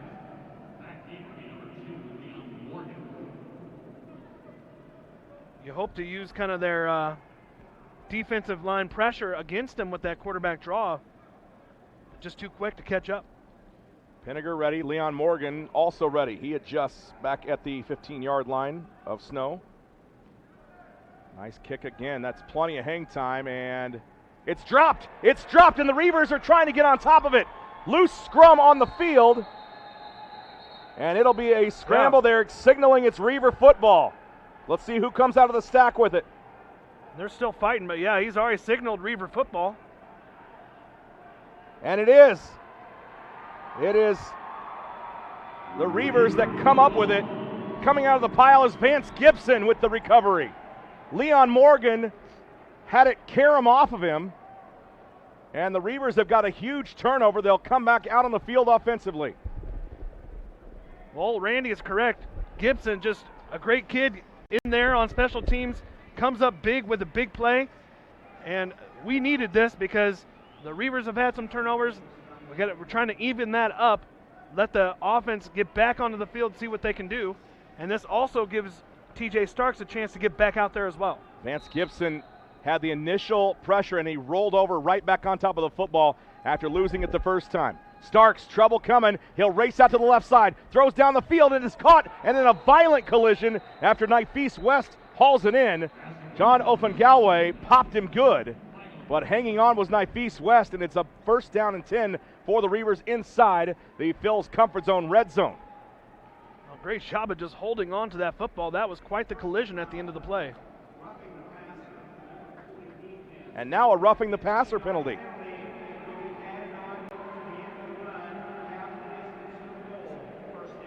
So half the distance to the goal after the catch by Nifis West. Starks takes it on the chin, and the Reavers down to the 8-yard line. First down and goal for Iowa Western. What a change of events. Snow had him at fourth and forever. The punt goes off of Leon Morgan, and now Iowa Western knocking on the door. Starks ready. They'll check to the sideline. Alex Vendetti, the center.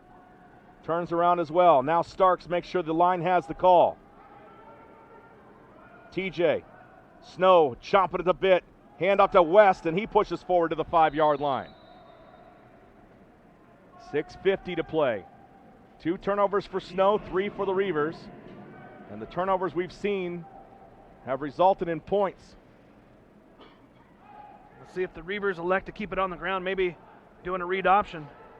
It'll be Starks. Hands off to Zachary. Michael picking his way through. He's at the goal line and just shy. They'll rule him down all the way back at the 2-yard line now. I thought maybe he was right at the 1 when he was ransacked by a trio of Badgers. It'll be 3rd down and goal from the 2-yard line for the Reavers. But even to make something out of that, did a great job. It just kept moving his feet and just trying to find that little inch of room. Well, again, that wrestling background that he's got just gives him incredible balance. Here it is, Starks, and they'll blow it dead. A false start against the Reavers. Forward momentum, and then the laundry comes flying in. That time it's Marcel Barbie moving in his wide receiver spot.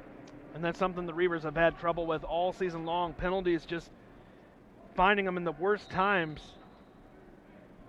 Trailing by a point, 14-13. TJ Starks, 3rd down, goal to go now from the 7 for Iowa Western. 9-1 on the year, only lost to number 2 Garden City, who stumbled 10-9 in the national championship game. Starks rolling right, looking to the end zone. He'll throw to the end zone and out of the end zone. Incomplete, 4th down and 7. And Pinniger, will he get the chance? He will. Here comes the punting and field goal unit. Colton Wilwarding is on to hold. So the Reavers drive it down. They bite themselves by giving a false start penalty. They had a 3rd and goal from the 2-yard line, and now the field goal, just a 24-yard chip shot for Hunter Pinniger. He is 1 for 3 on kicks today, 1 for 2 on PATs, 0 for 1 on field goals. Hold is good, snap is good, and the kick is good. The Reavers take the lead on a field goal by Hunter Pinniger. It's 16-14, 5:39 to play here in Cedar Falls. 3rd quarter action continues next on the Reavers Sports Network.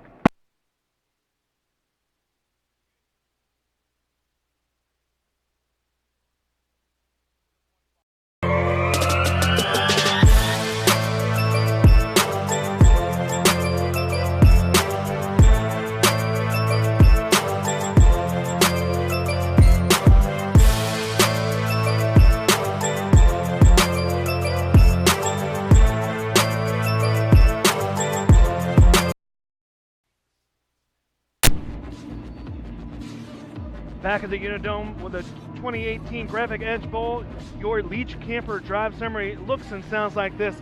5 plays, 24 yards. It was Hunter Pinniger from 24 yards out, giving Iowa Western the lead 16-14 here in the 3rd quarter. Reavers ready to kick it off. Leach Camper drive summary brought to you by our friends at Leach Camper on Veterans Memorial Highway in Council Bluffs. Sales, leasing, rentals of RVs, fifth wheels, and more. Leach Camper, where the coffee is always on. They are online as well at leachcamper.com. 16-14, Reavers in front of the Badgers. Only losses of the season for Snow to the Fighting Artichokes and the Gila Monsters. Fair catch called for at the 26-yard line for number 31, Riley Smith. He's done a good job of fair catching so far. Willie O'Hara, what a season he has had, setting the single season tackle record for Iowa Western. Comes into this ball game with 127, 4 sacks, 3 interceptions, a forced fumble, and number 51 has done a nice job this season. He's 3 away from tying the record set in a pair of seasons by Sam Marish for Iowa Western. And Sam Marish is a heck of a middle linebacker as well. And he is the one that is in the commercial that you hear when you hear the Reaver Sports Update on 89.7 The River saying, "Reaver Jacks, are you ready?" Just getting them fired up, and he was a heck of a leader on that football team. Played with a lot of emotion and definitely was wired a little differently, and that's what the middle linebackers often are. So the orange threaded football exchanged, and they are ready to go. A handoff and nowhere to go. How about that quick hit for the Reavers? It was Devin Drew that wrapped him up almost immediately, along with the assistance of Morris Joseph. And again, you see him kind of hit him around that waist and just slide down and just try to trip him up on the legs. Well, you got to hang on to him. He's got those legs churning. Pretty talented tailback. Here is Kerr to throw on second down. Out into the flat, complete to Wright. And Wright is going to be brought down by Simeon Gatling on the far sideline. Corey Hernandez there as well for Iowa Western. 5:07 to play. That ball should move the chains, and it will. A first down for Snow. Reavers have seen a lot of great backs in their day. Alvin Kamara, one of the ones that come to mind, but Chris Carson, you got a lot of backs, and this Warren is one of the best we've seen. And a great job there for the Reavers reading that play. Warren makes the catch off the turf. Gatling hit him initially, and then Devin Drew and I believe Daniel Isom were there for Iowa Western. You could hear the pop all the way up here. That was quite the hit. Second down and 11, a loss of 1 on the play. Kerr again will look to pass. This one is hauled in, or no, it's not hauled in. I was going to say Warren reached out, looked like he curled his hand underneath it, but it's incomplete. Third down and 11 from the Snow 36-yard line. And I know they use Warren a lot, all this season, but you got to wonder what type of motor he has as we start going through this ball game. They've really used him a lot. Braxton Kerr in the gun. Warren to his right. Jalen Warren, the sophomore out of Salt Lake City, will not get a chance to block for his quarterback. False start is coming your way, courtesy of the Snow offensive line, or perhaps somebody on the outside moved. And that's the tight end, Chase Hess, that snuck out a little bit too quickly. Iowa Western 16, Snow College 14. Third quarter action from the Graphic Edge Bowl, the Champions game. Of course, the annual game that the champion of the ICCAC plays in is the 3 o'clock game. We did have an earlier game between Iowa Central and Monroe. That ball is thrown down the field, intended for Warren, but Kerr was under heavy pressure for the Reavers. Yeah, James was basically had a forearm across his chest as he was trying to throw that football. But he does get it away, and that'll bring up fourth down and 16 for Snow College. And out comes Bunker Weimer. I asked Coach Peterson, is that his real name? It absolutely is. If you got a name like that, you've got to play sports in some form or the other. That's for sure. I mean, he's right up there with T-Boy White on the all-conference names list. Yeah. Michael Zachary back at the Reaver 35-yard line. Weimer will kick it. Kind of a sidewinding kick. Bounces, and now it scoots down the field out of bounds. Nice kick for Weimer as he got a nice long bounce in his favor. And the Reavers will take over inside their own 30. We doing a backtrack today? You ready for one? Sure, we can do one. All right, December 2nd, correct? December 2nd, yes. Well, in 1967, the first human heart transplant was done in South Africa. Seems like a long time ago, but not too long ago. Back in 1950, it was the 15th Iron Bowl. In that one, we saw Bama beat Auburn 34-0. 1985 was the first ever matchup of Dan Marino and John Elway. Dan Marino got the edge in that one. Dolphins winning 30-26. And I tell you what, I'm not going to say the year, but on December 2nd, your mom, Betty, was born. I'm trying to be a gentleman and not give away her age. Happy birthday, Mom. Hand off to Milton Sargba, picking his way to the outside. Nice block on the outside by Willie Tyler, and that'll free him up for a couple yards. And what's our song that we'd be dancing to that year? I hope you have your dancing shoes on. 1985, it's Mr. Mister with Broken Wings. Oh. Got to learn to fly again. Happy birthday, Mom. That's our One Eye Jacks backtrack, brought to you by One Eye Jacks online at 1ejdj.com. Snap to Starks on second down and 7. Steps in, and now we'll chuck it down the field. Who's there? And overthrown just over the outstretched arms of a man that has done pretty much everything today. And Marcel Barbie, maybe a cramp at the end of that play. Man, he had full extension, and the way he's come up with plays, I wouldn't have been surprised if he had come up with that one. A injured Snow College Badger also with some cramps. It's warm in here. I told you it's warm, and now the player's starting to feel the effects. We welcome in Josh Otson, our statistician. I have a beef with the backtrack. Oh my goodness, what? 6 years ago today, in this very building, Oh yeah. Iowa Western won a national championship. That's true. It did I happen feel that day. that should be included. Okay, well, it was hastily put together. Well, sorry, Josh. Maybe I was saving that for something else, but you're right. Yeah. I messed up, and thank you. That's why you're there. 27-7, your final score as Iowa Western beat Butler that day in a clash of the Titans, and what a team that was for Iowa Western. Of course, they were just inducted into the NJCAA Football Hall of Fame 6 years after they won a national title, a team that averaged nearly 63 points a game, and the starters rarely ever played more than a series in the third quarter. We were doing some digging over 3 touchdown receiving games, as Marcel Barbie had one earlier this season, and I thought, how many did Dion Long have? I said, it's got to be 5. And we got to 5, and then it was 6. He had 7 games with 3 touchdowns, 25 total in the season in a game, or in a season that he caught 100-plus passes. On 3rd and 7, Stark's in trouble, and again, it is Sione Asi that comes up with the pressure. Starks whips it out to the outside, and the Reavers are going to punt it away. What an unbelievable season for the Reavers. Dion Long running or catching the ball, not to mention Andrew Stone and Martez Barr and Geronimo Allison, who's now a member of the Green Bay Packers, was on that team. Then you've got not only Aaron Wimberly, who went on to start at Iowa State, but Don Jackson, who also got a chance to play in the NFL for the Packers shortly. Just won a championship with the Calgary Stampeders with the Grey Cup up at the CFL.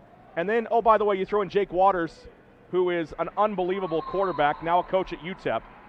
Ball fielded by Morgan. Good job by the Reavers wrapping him up. And the Snow College Badgers will start around the 30-yard line. But that's just the offense on that team. Yeah, just the offense. And not to mention the defense was unbelievable as well. And congratulations to every member of that football team, including the members of the coaching staff who are still with the Reavers. Jeff Monty, Donnie Woods, Mike Blackburn, and head coach Scott Strohmeyer, all on that squad. And wow, what a season that was. Well, we got spoiled pretty early yeah. in Reaver football with that one. Hand off to Warren. Michael Scott will wrap him up. If you don't know a Michael Scott, you are a Michael Scott. Jalen Warren now knows a Michael Scott. And that's lucky because he was really hoping not to be a Michael Scott. Ball to the 36-yard line.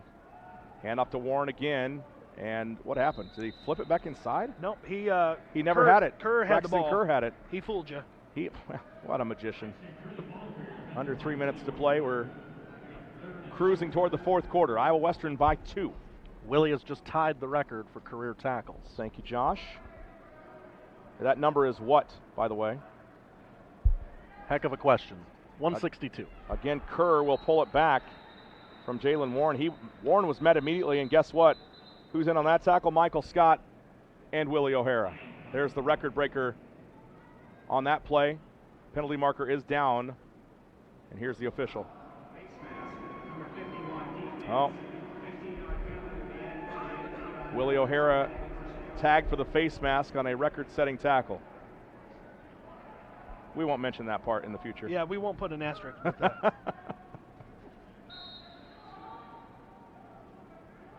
See how much more he's going to add to it. Talked about Braxton Kerr earlier, and now he'll hand off to Jalen Warren. Warren being held onto for dear life by Simeon Gatling. Another piece of sportsmanship there as one of the linemen for Snow reaching down to help up Simeon. That was Tanner Parker, the right tackle. Football, a very violent game, but when it's all said and done, as they throw to the outside, caught and tripped up. Nice job on that far side. Was that Andre Gilbert? Now the ball is loose.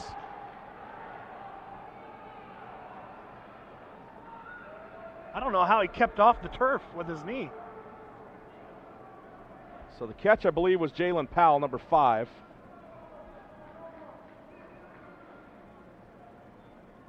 And the officials discussing what to do with it. It will be Snow football at the 35-yard line of Iowa Western. It was 2nd and 7. Now it is 3rd and 3 to go. From the 35. Handoff to one of the backup tailbacks. That is Barlow. And Barlow is wrapped up a yard shy. 4th down and a yard to go. And you know in this part of the field they're probably going for it. Ball spotted at the 33. They need the 32 for a first. Question is, do they bring Warren back out for this, or they leave Barlow in? I think you leave Barlow in. They exchange Powell back in for Tuivasa. Hard count. Reavers nearly jumped. Direct snap, and that's going to get it for him. So there you go. They direct snap it as Kerr looked to the sideline. They direct snap it to Barlow, and Barlow moves the chains. Yeah, he didn't get it by much, but he did get enough to move the chains. Little trick play. That's the second time we've seen that.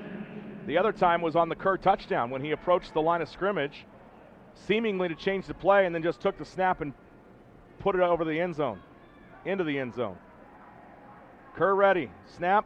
Fakes the handoff. Play action gives him time to throw to the far side, and that one over the shoulder, nearly hauled in for Derek Wright. Incomplete. Defense by Andre Gilbert for the Reavers.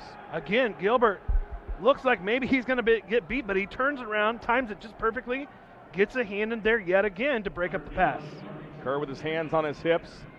It's nearly the 4th quarter. These guys have given it their all on both sides of the football. Well, if you remember last year, it was that 4th quarter when the depth and the strength and conditioning of the Reavers really weighed on Northwest. Barlow to the left. He will take the handoff. Barlow up the middle, flattened right away by Elijah James and Morris Joseph for the Reavers. Gain of 2, and now 3rd and 8. So they took their shot to the end zone, or at least toward the end zone. And now on 3rd and 8, down a pair of points, they will try to get a little bit closer. Try to convert, but if you're going to boot a field goal from this range, you want to get the best you can get. And right now with 8 to go, they'd take 7 if they're going to attempt a field goal. They'd also take 8 for a first down. That goes without saying. A handoff to Warren, and Warren is buried around the 26-yard line. Ball near the left hash on the far side as we look at it toward the Snow sideline. Kalen Jennings coming in at the end of that play to clean it up and make sure Warren goes down. 43-yarder for James Baird, longest on the season, 49. He will step off and be ready. Derek Wright is the holder, and now a timeout called for. Coach Peterson needing it for Snow. Didn't like the way it was being set up, and there's no time left on the 3rd quarter, so there's no timeout called. That's just the end of the 3rd. Your score, Iowa Western 16, Snow College 14. Reavers lead it by 2 into the 4th. This is the 2018 Champions game of the Graphic Edge Bowl. Back for more right after this on the Reavers Sports Network. It's decision time. I want flexibility, more doing, hands-on experience, and working sooner. I gotta make a choice. I want to get started now.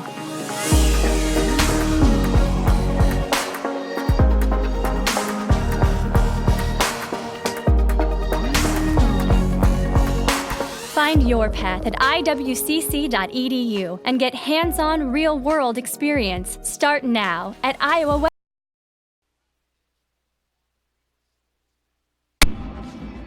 From the Unidome in Cedar Falls, Iowa, the home of the University of Northern Iowa Panthers, Iowa Western, the Reavers lead the Badgers of Snow College out of Ephraim, Utah, 16-14. We welcome all those listening on the flagship station of the Reavers Sports Network, 89.7 The River, 100,000 watt FM that covers Council Bluffs and Omaha and the outlying areas.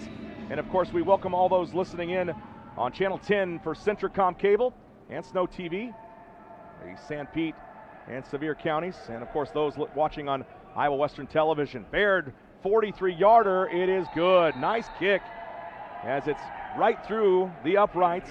Very high arcing kick, and guess what? It's a 1-point lead again for Snow.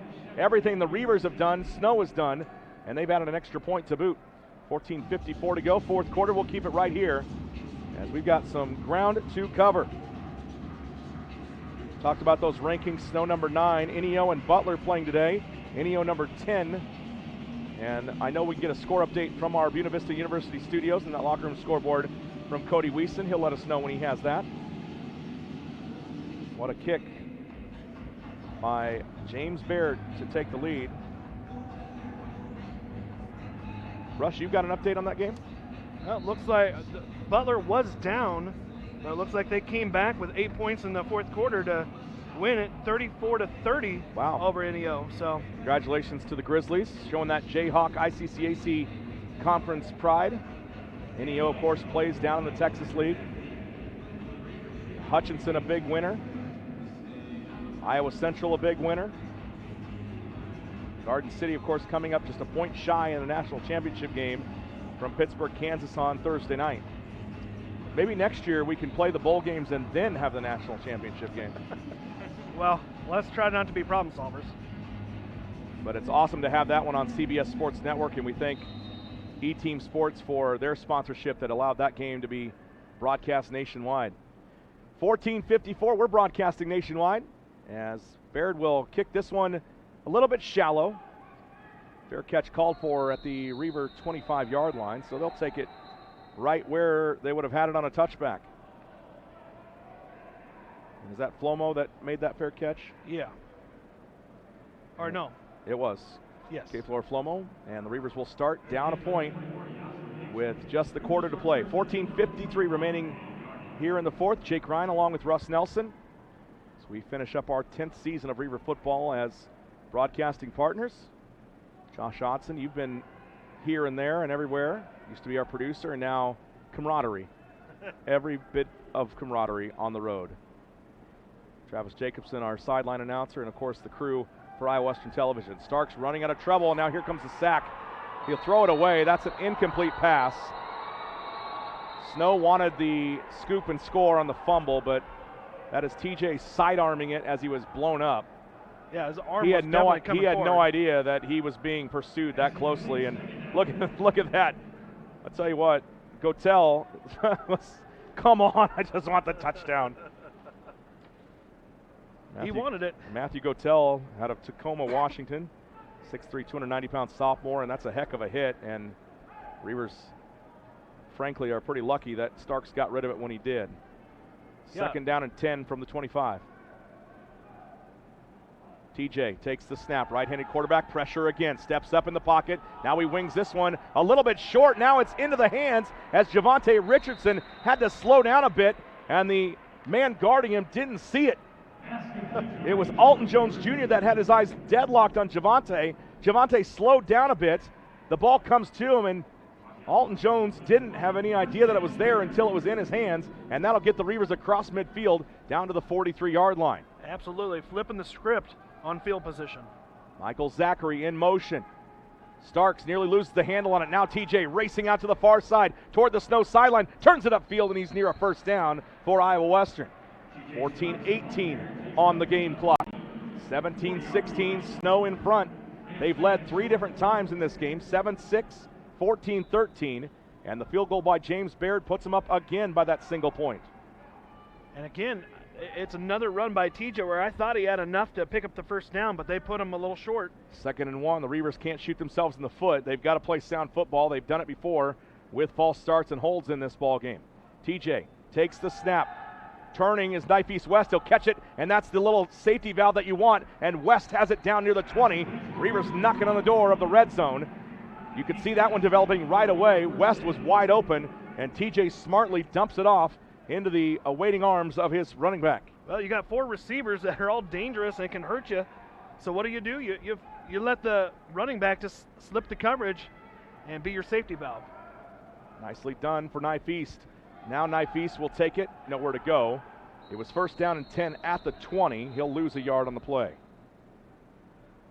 And again, we see the defensive line of Snow just blowing up the play before it gets started. 2nd down and 11 for the Reavers. They are in Hunter Pinniger field goal territory, although nothing's a given. 13-15 as the clock counts down here in the 4th. Cedar Falls, Iowa in the Graphic Edge Bowl. Unidome, great place for a winter bowl game. Knife East West, look out. Incomplete pass. Great timing again by Snow's defense, this time it was number 35 sizing him up. That is Jaquez Wright again with a well-timed hit as West had his face back toward the line of scrimmage and the quarterback. And he waited right till the ball got there and then blew it out of his hands. Well, if there's one thing I remember from 2010 and this Badger team was they were nasty, big, quick, and would hit you hard. And that looks to be the same script we see this year. One of the powerhouses in junior college football, Iowa Western has joined those ranks, but it's always Snow in the conversation. Here's a throw to the end zone. Ball is going to be in and out of the hands of Javante Richardson, and then through a door, Bo Jackson style, is a defender for Snow. I thought he knocked that sucker off the hinges over on that far side. Yeah, and look at security coming out like, hey, what's going on? What? Who's slamming the door? Get out of here, kids. Get off my lawn. Richardson almost had a basket catch. Really came close to. And now Hunter Pennegar has made head coach Scott Strohmeyer a basket case in regards to kicking this season. 38-yard attempt for Hunter Pennegar. Low snap. Wilwarding gets it down. Line drive kick. It's going to be wide right. No good. Like I said, nothing's a given, and Snow comes up with a big stop. They have a 1-point lead and a chance to add to it. We'll take a quick break. Be back right after this as Snow onto the field on offense when we come back on the RSN.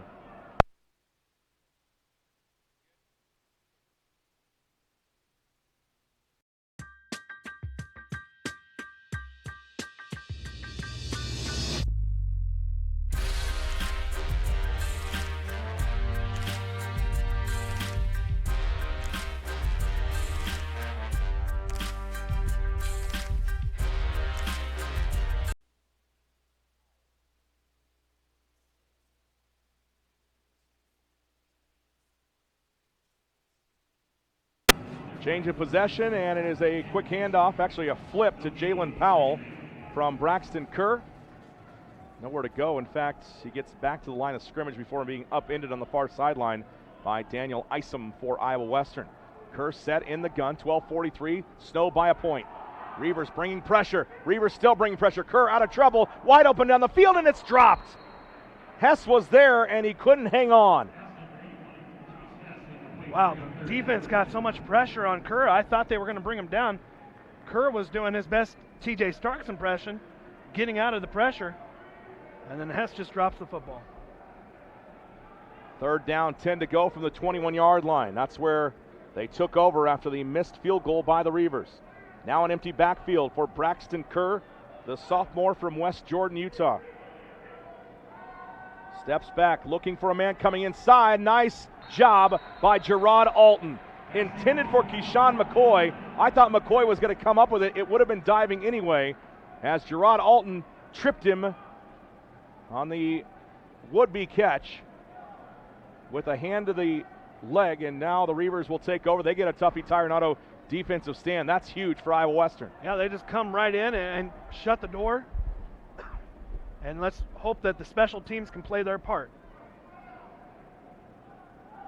Protection unit in, and they'll call this play dead before they can get going. It's a timeout for somebody. Who? That's a 30-second timeout. So Snow will call a timeout. We'll keep it right here.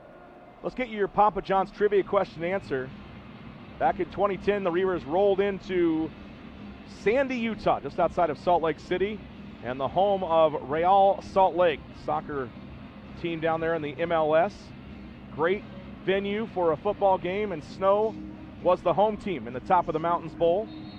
Reavers got down big, 34-15 at halftime, rallied back, were within 8 points until Snow put that very strong running game to work, ran off a huge chunk of time in the fourth quarter, punctuated by a touchdown, and your final score in that one, 48-36. Question is, what Reaver wide receiver scored 2 touchdowns in that game, including the opening touchdown that put Iowa Western in front 7-0? And of course the answer is former Reaver and Ohio Bobcat Matt Waters out of St. Albert High School in Council Bluffs. Line drive punt, Michael Zachary trails back on it, still bouncing. Now he picks it up at the 32, misses one man, and he'll be brought down by a trio of Badger defenders around the 40. So Matt Waters, your correct answer. I saw several folks on the Twitter machine, and that's where the answer has to come from. Those of you that have my personal cell phone, I mean, I appreciate you listening in, but let's go out for pizza sometime, Johan. Let's just do that instead of and just get a Twitter. You don't have to tweet to enjoy Twitter. You can just sit back and observe. So the correct answer, Matt Waters, and I believe Mike Jones was the winner of that one. Get him a pizza to the Council Bluffs Papa John's. Remember, when the Reavers win, so do you with that code Reavers 50, and the Reaver women won yesterday in overtime over Kirkwood, so that code is good today. 50% off. TJ Starks in trouble. Now he rushes out of trouble, and he's going to be wrapped up, giving chase on the play.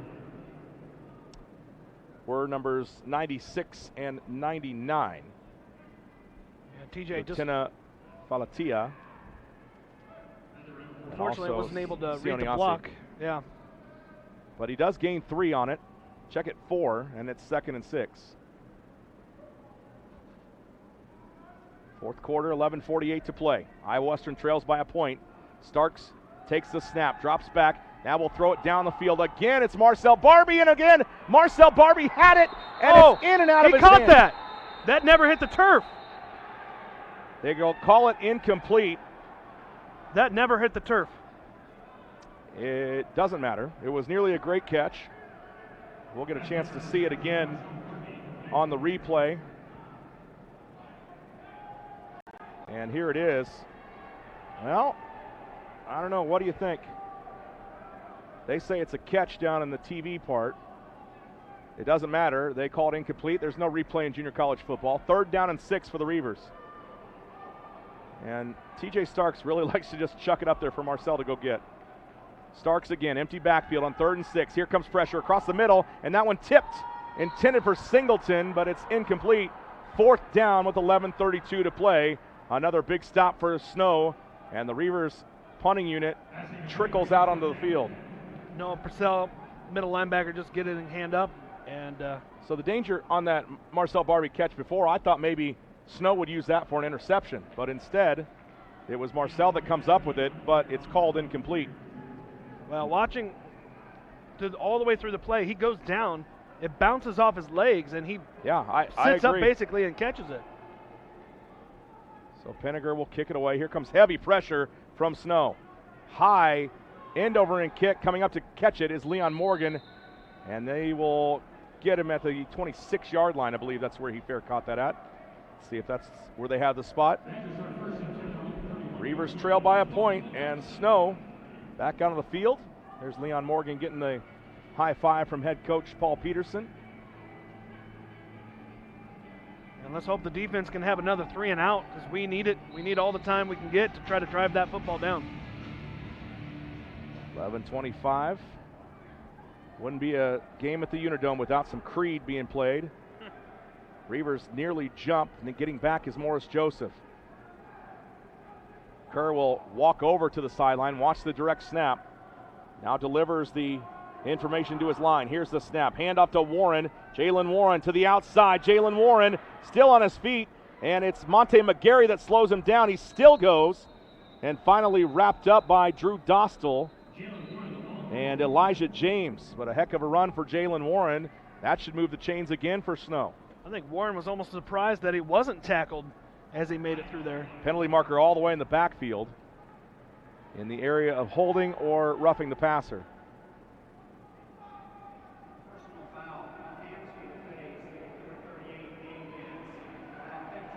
Hands to the face against the Reavers. Did he say 38? He did say 38, but we don't have a 38, my friend. So they'll tack on 15 yards to the end of that run, and that will move Snow all the way into Reaver territory at the 49-yard line. I can't even, is there even an 8 on the field? Handoff again, Warren slips. Right on that Panther logo at midfield, and sometimes that paint on the turf is a little bit slippery, and it proved to be that time. No, we're just lucky on that one because he had some room to run, and here they're ready to go. Kerr fakes the handoff. Here comes pressure. They'll dump it off to the backup tight end, and Drew Dostal will upend him, but not until another first down. Or is that a first down? Nope, shy of it. They have a chance here on third down to get them stopped. After luckily Warren slipped on first down. And that was Ron Tiavasu, the backup tight end that caught that ball. Kerr again ready to go. Warren to his right. The orange jerseys of Snow College. Not sure he handled that very cleanly, settles it down, throw to the outside, intended for Hess. And it's overthrown to the sideline. Fourth down. Well, I don't know. What do? You're in Reaver territory. You go for it, don't you? Nope, they're going to try to pin him deep. Yeah, they want to make sure if they're going to score, they're going to have to drive the length of the field to do so. Penalty, I'm being told, was on number 30, Kalen Jennings, on that last play, not 38. And that makes sense with the 0 kind of folded up, perhaps. Oh, yeah. We're not the only ones that make that mistake, I suppose. 10:07 to play, 17-16. Reavers with a Tuffy Tyranado defensive stand. Bunker Weimer has faked it once.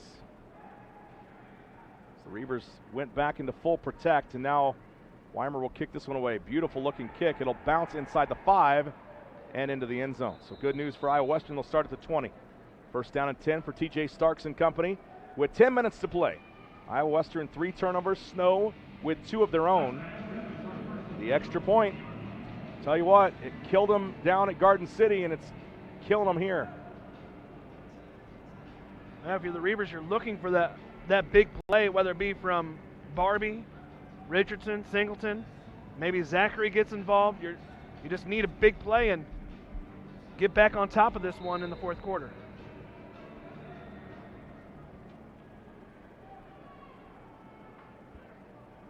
So Starks will set up.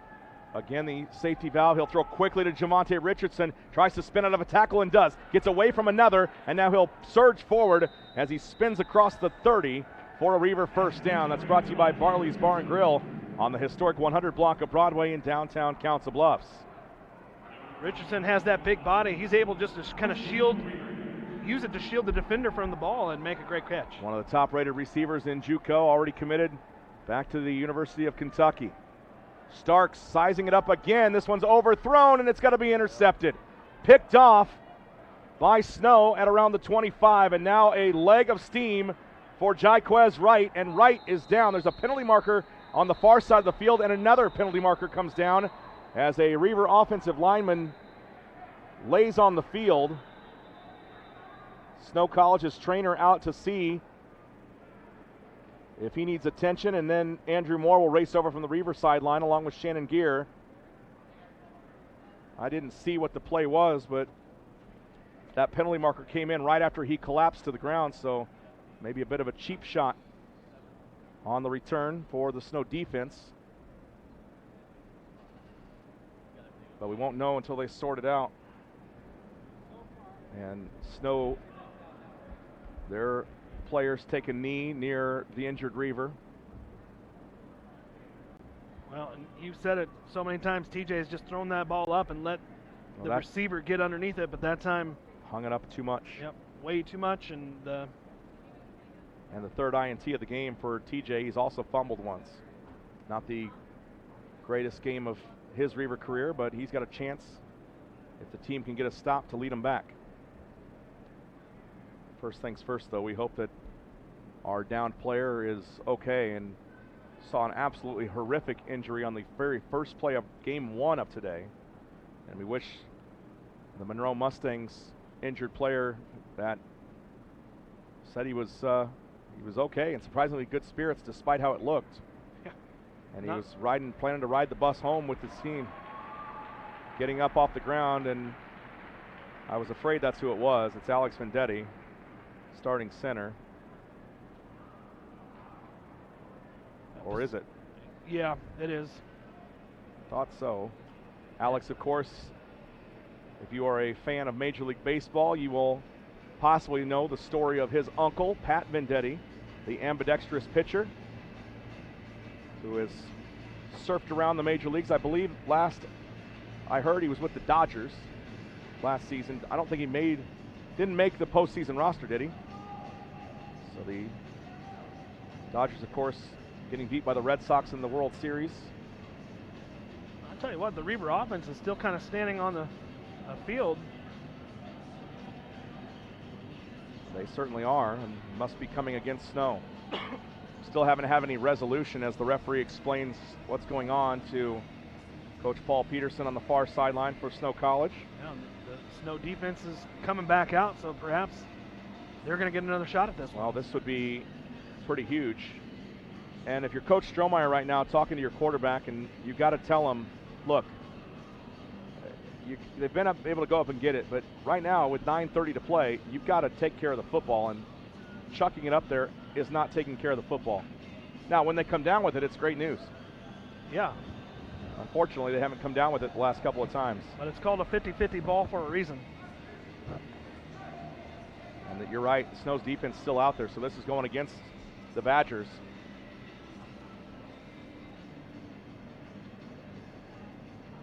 I guess the question is, who do you bring out for center? I don't see anybody warming up. Well, right now for the Reavers, they've taken Quentin Riker, I believe, is your man that's coming out. 68. He will be your start. He will be your center now. Yeah, but a lot of times you see him like start taking those practice snaps on the sideline, getting ready to go. Well, I guess you don't know Quentin Riker. He was born ready.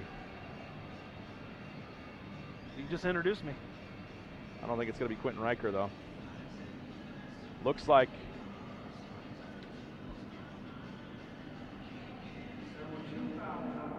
here's your call. The first foul was 12 men on the field, defense. Okay, there's your go. Penalties accepted. The next foul was personal foul, unnecessary roughness. Iowa Western must decline that foul to take the first 5. Okay. So there you go. The unsportsmanlike conduct, unnecessary roughness, got to be declined. That makes sense. I mean, you'd rather have the ball than just put them 15 yards back after an interception. So the Reavers do get another chance, and it's first down and 5, I believe, from the 37 when that's all said and done. And after all that was sorted out, now our stat guy has to get it, and he's got thumbs up. He's ready to go. Now the officials are ready to go. That was perfect timing. It's meant to be. Starks in the backfield along with Nifis West. Sophomore transfer running back. And TJ's ready to go. 14 seconds on the play clock. Here's the snap. A little bit high. Hands it off to West. West pushing forward. He's near a first down. Might have it. On 1st and 5, the Reavers will move the chains. Another Barley's Bar and Grill, 1st down and 10. Russ, I tell you what, and Alex Vendetti is okay. That is a huge turn of events. 12 men on the field against Snow. Oh, yeah. And negates the interception by Jaquez Wright. And a heck of a return as well. I mean, it changes this ball game immensely. Down a point, Reavers on the drive. Pressure coming. Starks falls down, and a penalty marker comes against the left tackle for the Reavers, Willie Tyler. Yeah. He tackled the defender. That's going to be a hold before falling down was Starks. Let's see if they'll take the 10 or if they'll give him another play. Yep, declined. So Starks falling down gives it an easy guess for Coach Peterson. Ball moved all the way back to the 32-yard line. It's 21 yards to go for the Reavers. Second down for Iowa Western. Man, if it's not one thing, it's another. Yeah, and like I said, you were hoping that this fourth quarter was when, you know, the Reavers are going to start leaning on you, start wearing you down, and they haven't done it quite so much yet on offense. Trip set to the near side on 3rd and 21. Starks, quick throw to the outside. Richardson has the catch, and he's slung down shy of the 40 by Alton Jones, number 29 for Snow. And 4th down. Was it 3rd down? I was say, it was, yeah, it was 2nd down, but they had moved for some reason. Yeah, on the penalty, they got the 1st down, and then the next play on the 1st down was where he fell down. So that should have been 2nd down. Is that what you have, Josh? Everybody has it right except the chain gang. Oh, that's awesome. Scoreboard's right, stats are right up here. Of course, I might be biased towards my own statistics. Here's your call. They got a first down on the run. There was confusion on the number of downs. It is third down. There you go, justified by the official. And the chain gang, hard-working guys, but sometimes even they get worn out. And of course, they had to drive up today in the weather as well. So that's a stressful 4-hour, well, normally 4 hours, but you throw in some snow on the interstate and it takes you a little bit longer. So now third down and 13. Empty backfield. Michael Zachary in the slot to the far side. Nafis West to the near side. Zachary will be out, but he won't get a chance. TJ Starks on the run. He crosses the 50, makes a move, and he's into the snow territory, and he's got a first down all the way to the 38, and here comes penalty markers. They got to call that a penalty on number 35. That's Jaquez Wright, Yeah, who had the interception. So Starks running out of bounds and popped again, and Wright pleading his case. Well, Wright didn't hit the runner. He just basically took down a receiver down there, just drug him, just hip tossed him basically. So they'll sort it out. Here's the call. Oh yeah, just flung him down wrestling style. First down for the Reavers. That's a huge penalty against Wright. Maybe a little frustration at the fact that his interception had been negated. And now that frustration, for whatever reason, comes through. And who was that? Marcel Barbie that he flung down? Barbie maybe trying to block for his quarterback. And now the Reavers all the way to the snow 22-yard line. 7:52 to play. Badgers were involved in a little bit of a scuffle earlier this season. Here comes a blitz from the linebacker. They read it easily. Michael Zachary just taking the wrong lane. Got to the 20, and then instead of keeping it cut outside, he went right back inside against a snow defender. Yeah, I thought he was going to cut that inside and just see what he had to work with, but cuts it outside right into the defender, as you said. And hopefully he starts making the better decision after he makes that catch. But first and foremost, at least he does make the catch, gets positive yardage. So here we go.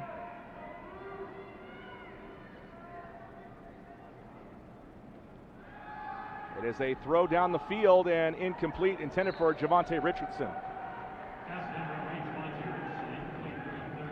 Javante is going to get a touchdown before this game is done. I'm saying it now. He's had a lot of near misses. That being another one, that was a near miss. It's a bold prediction. Well, if I do anything, it's make bold predictions. 6:59 to play.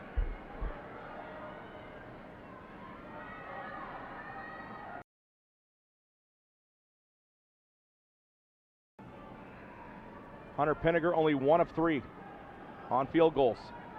Reavers hoping to convert. Starks, again the pocket holds, throw to the outside, nice play on the outside. What a play, as Richardson was the intended receiver, and that ball just slapped away by number 6. Yeah, Tyler Hill right there. Yep. Fantastic play. Gets the hand right in the breadbasket of Richardson, so he can't just haul it in. So here we go. We got Eddie out here. So Ogamba, who hasn't seen time for quite a while. Eddie will try it from 37 yards. 6:54 to play. Ogamba on the year is 3 of 7. Blast this kick. It's up, and it is good. The Reavers take the lead. Ogamba from 37 yards, and it's 19-17. Reavers with a 2-point lead, 6:51 to play. We're back after this on the Reavers Sports Network.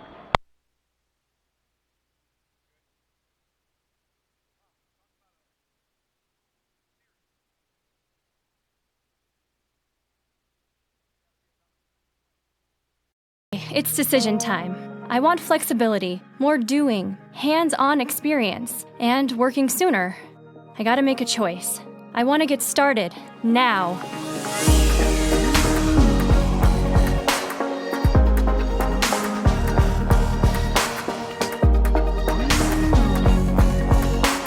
Find your path at iwcc.edu and get hands-on real-world experience. Start now at Iowa West.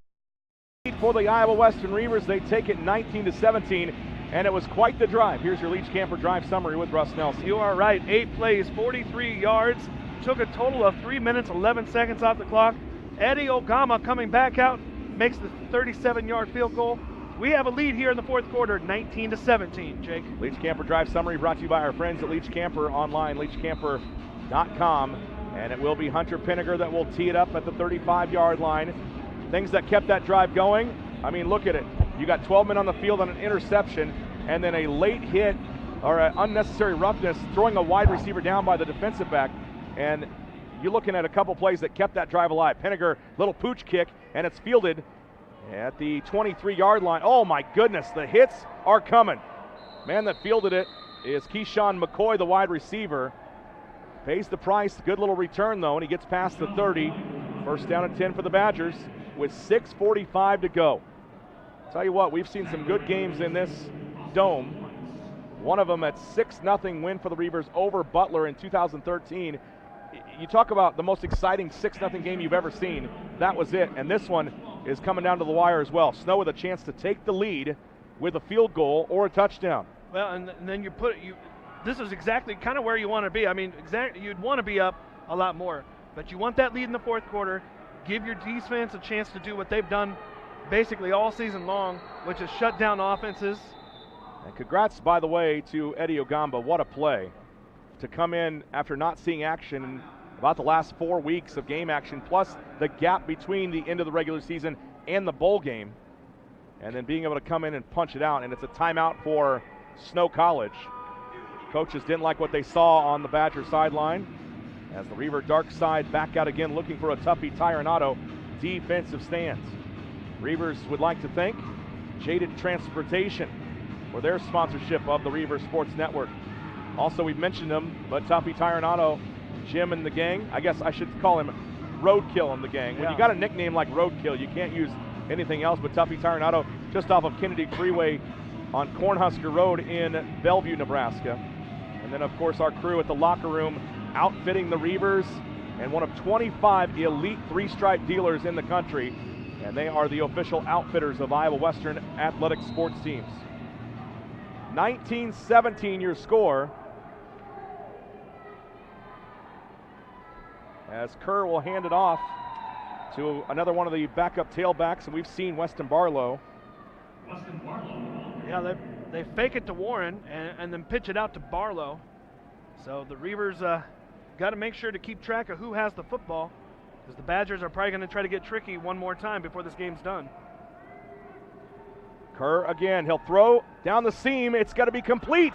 And what a play by Derek Wright. He leaped up and then turned and made a few more yards. Good job getting up in coverage. Well, that was scary because, yeah, if he comes down and they miss a tackle, he's off to the races. Again, your score 19-17 on the Eddie Ogamba field goal. Nice tackle for the Reavers. Good job getting there for Corey Hernandez. As Barlow, check that was Warren. No, it is Barlow. Weston Barlow, the sophomore out of Queen Creek, Arizona, in the Phoenix area. Running to the left side at the 50-yard line. Hand off to Warren. Jalen Warren across the 50 and brought down. Great tackle by Devin Drew. And I tell you what, like we've said all game long, they figured out the secret of bringing down Warren. They just got to wrap him up around those legs. You can't go for the big hit. He's too strong of a runner. He'll run right through it. But they've done a great job of bottling up Warren as this game has progressed. 3rd down and 7. Snow with the football at the 48-yard line of Iowa Western. Their footballs with the orange threading.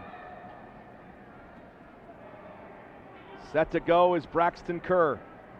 Points out a defender to the left. Let's see if it was bait. He drops back, pressure coming, throw to the outside, and that ball is tipped away. On the far sideline, Rodney Owens and Daniel Isom with the defense. 4th down and 7 for Snow with 5:01 to play. And with 5:01, your defense is playing great, but it really puts you in a difficult situation.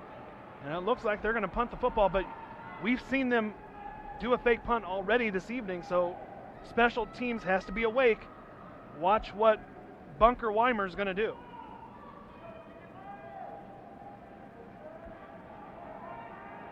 So Weimer ready.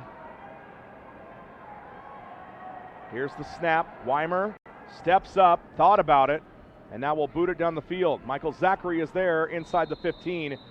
What was that? A fair catch called for by number one? It was. It was. Okay. And the Reavers with 4:53 have got the football. I think that they probably said, hey, let's not take a chance. Just call the fair catch and let's get our offense out there. Are there penalty markers down? Must be somewhere. Not sure what it could be when a fair catch, but looks like it'll be something against the Reavers. Referee talking it over with the Snow coaching staff. Here's the call. Number 17, defense. That penalty is declined. First down. So offside against Marcel Barbie for the Reavers. Yeah, and they decline it because they know how dangerous Michael Zachary is. I guess they decided it would have made it 4th and 2, and they were going to punt it anyway. So they decline it, and it's 1st and 10 for Iowa Western. Ball spotted. It looks like they've got it at the 14. Josh, is that what you've got down there? It is now. I had them a little further up. Okay. Well, we'll take what the officials say. 4:53 to play. Reavers' last drive sustained by some miscues by Snow, and they get the big field goal, 37 yards by Eddie Ogamba. Handoff, and that looks like a face mask on the other side. No call, and a couple yards maybe to the 16-yard line. And I tell you what's going to also loom large at the end of this ball game is Snow only has one timeout left. Reavers have got all three here in the second half. It was Iowa Western that burned theirs quickly in the first half. Nafis West on that last carry for 2 yards. Makes it 2nd down and 8. If you're the Reavers, you're in no hurry right now. Keep that clock moving. Play clock at 12. TJ Starks, low snap. He will run behind the Reaver line and not much more to go. Good news, Alex Vendetti's back out there. Great news. They will get 2 more yards. It's 3rd and 6 for the Reavers from their own 19-yard line. Do we see maybe a quick little pass to the outside? Nafis West comes out in favor of Javante Richardson, and tight end Tanner Murphy has checked in for some blocking help in the backfield. Empty backfield for TJ Starks. Stack set is Marcel Barbie and Michael Zachary. And now the snap is off the hand of TJ Starks. He wasn't ready. The snap came in, and the Reavers are going to have to kick it away. So you talk about miscues on the last drive by Snow. This time it's Iowa Western with a costly miscue. Well, thank goodness that they were able to fall on the ball and it doesn't cost them ultimately, because we did see a turnover about this point in the field, and that turned into points for Snow.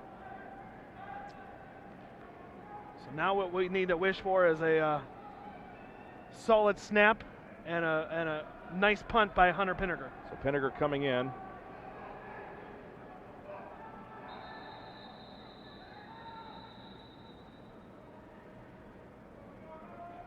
And for those listening and watching on the YouTube, the clock that's running on the broadcast is not the official clock.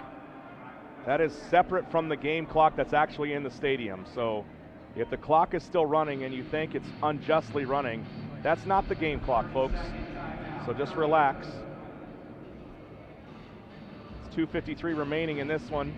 Reavers will be ready to kick it away on 4th down and 10 from the 14. Reavers taking one of their timeouts, so now they're left with 2. As the game clock was set to expire. They will avoid the penalty and be ready to kick it away. Excuse me, the play clock, not the game clock. That'd be great, though. We know what you meant. 2:53 to play, and it is Leon Morgan, dangerous weapon, back for Snow. He stands on the Badgers side of the 50. If Hunter Pinniger is going to have a 70-yard kick now's the time. You're welcome, Chubbs TV. Looking out for you, man. Here's the snap. Perfect to Penninger. Pressure coming, and maybe he got a piece of it. The ball bounces at the 35 and now continues to roll forward and into Snow territory. That's a huge bounce, but I'm not so sure that he got that off cleanly. Yeah, I think there had to have been a fingertip on that one, the way it looked in the air. Let's see who got a piece of it on the replay that we see. And yeah, that's a great rush. I believe it was Connor Smith that got in there with a fingertip and slowed that punt down. Still, it takes a good Reaver roll, and Snow College with their 2-minute offense ready to go. And when you got a quarterback as a head coach, nothing is out of the realm. Kerr will give it to the belly of Jalen Warren, and now Warren into the backfield. 30, 25, down to the 20, and a huge run for the Snow College Badgers. That puts them in field goal range on play number 1 of a drive with 2:31 remaining. And that's a huge, huge run for Jalen Warren. Yeah, puts them right into it, and after we think that Warren's been bottled up all game, he goes off and does a run like that. Warren in his gold shoes busts the line all the way to the 20-yard line. What a run. And again, so fast, hitting the hole. And he killed it on that one. Braxton Kerr with twins to either side. Jalen Warren, nation's leading per-game rusher, might be the hero. Another handoff. No, it's Kerr, and he will throw it down the field. Might have been intended for Derek Wright, but Wright cut in, and Kerr just slung it down toward the end zone. So maybe some miscommunication. And they barely got that snap off before Second play clock. Down and 10 for the Badgers. But again, that puts James Baird well within his range. And down 2, that's a place you want to be. Here's an option look. Kerr will tuck it and run. Gets inside the 20 and then is bottled up by Rodney Owens and another Reaver. Getting off the bottom of that stack, that's Elijah James that is helped up by a Badger. That gets the football to the 18-yard line. And a timeout perhaps for Snow? No, for the Reavers. They're trying to save some clock. 1:42 and a big third down coming. Snow could inch a little bit closer to the goal line, or Reavers can force a field goal attempt. We'll be back in 30 seconds on the Reavers Sports Network.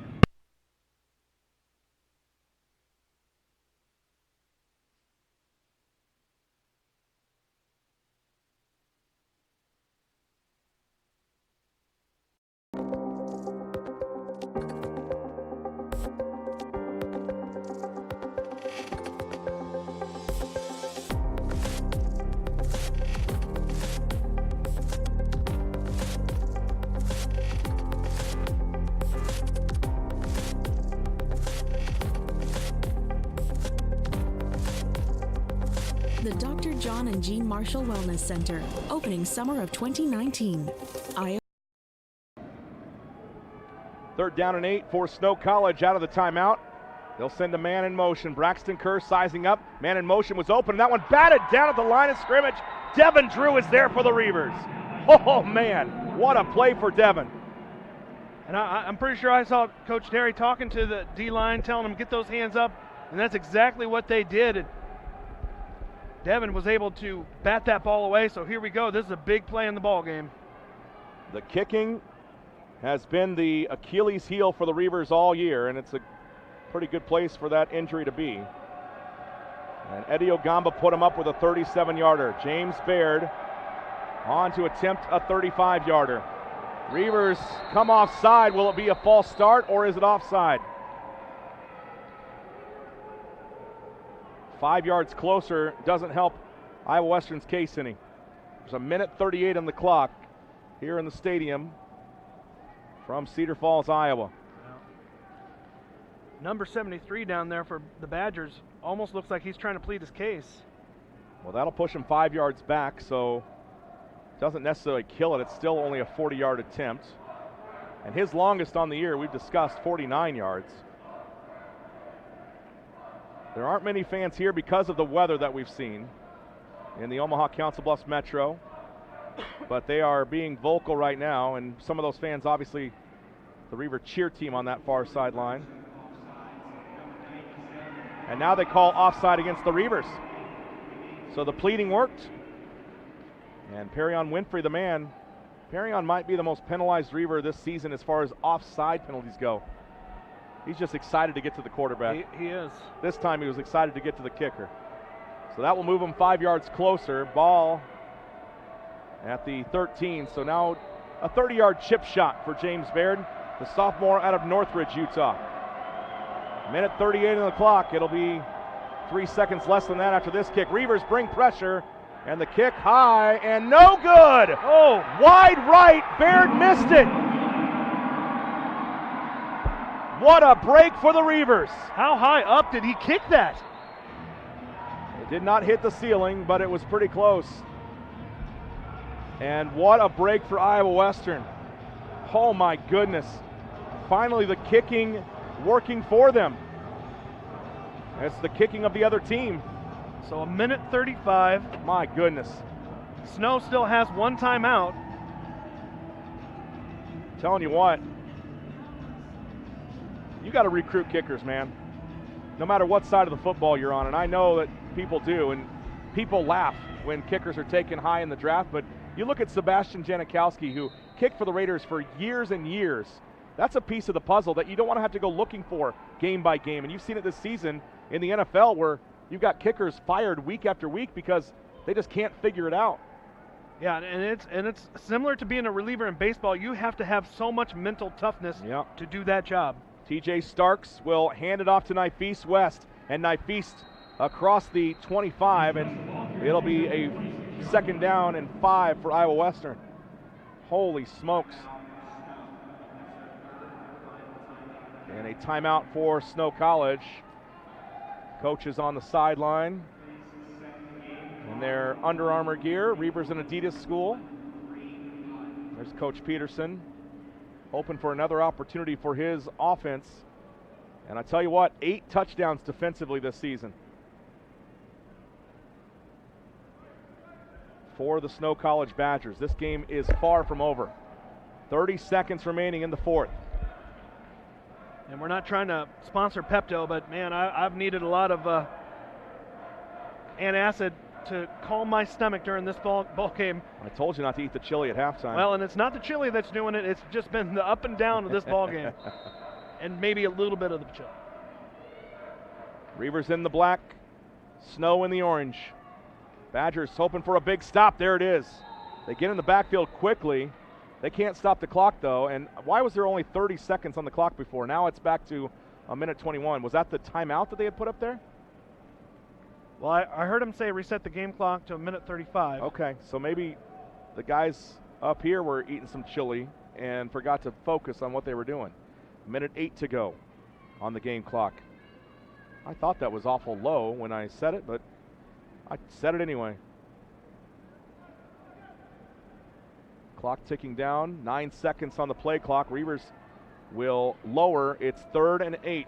4 seconds, 3 seconds, 2, 1. Starks takes the handoff, and again it's West pushing forward, and it's 4th down and about 7 to go with, well, they'll punt it away, and Snow will have the punt return, and that's all. And I tell you what, if you're going to have a weapon, you might as well have Leon Morgan. Oh, that's for sure.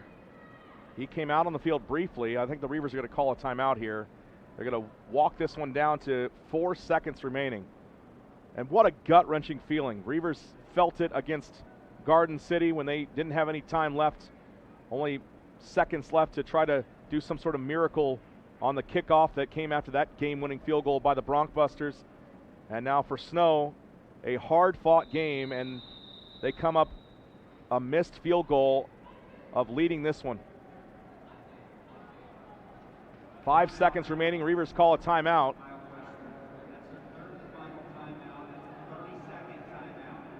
So the 30-second timeout, and you don't necessarily kick it away, do you? Snap the ball and run around for 5 seconds and slide down. Yeah, basically, I mean, if you snap the ball and just make sure you get that snap first and foremost. So they won't punt it away. There's no way the offense can come running out on the field. and be ready in that amount of time. Well, they will stop the clock on the change of possession, obviously. Yeah, but even if you get it, it should automatically start up. Well, here's the danger. If you do that and you leave a second on the clock, they can run out the field goal unit. And that's certainly not what you want to do, is give James Baird another chance after he knows exactly what he did on the previous play. Now you see Hunter Pinnaker back there. I guess the question is, where does he punt this ball? I'd put it out of bounds. Yep, that's a pretty safe place to put it. Of course, again, it's all mental. And I tell you what, he does have enough to get this run around a bit and then take a knee. Vance Gibson has got to get a good snap. Snow going to bring the house. 5 seconds on the game clock. Low snap, Pinnaker rushing out, and he gets it away. End over end, and that's a great tackle right there. Waiting for Morgan to make the catch and then bringing him down. How about that? It's Vance Gibson, the long snapper, streaking down the field. He waited for Morgan to haul it in.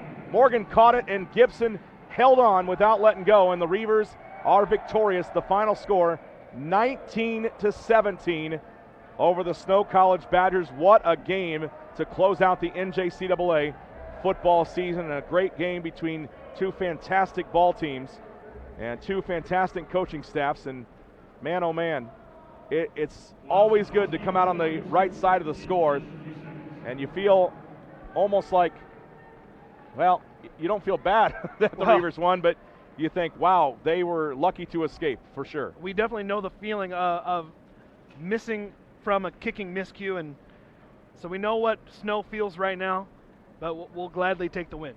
Absolutely. We've got our post-game wrap-up coming your way. It's going to be brought to you by 712 Eat and Drink on Madison Avenue in Council Bluffs, just off of Interstate 80. As Iowa Western victorious today, 19-17. We thank everybody for tuning in today, including those in the St. Pete and Sevier counties in Utah, those on Snow TV. We're happy to bring you the broadcast, and we hope that, well, you didn't cuss at your TV or your monitor too much, as, of course, we have deep love for the Reavers, but a fantastic ball team that Coach Peterson brought to town.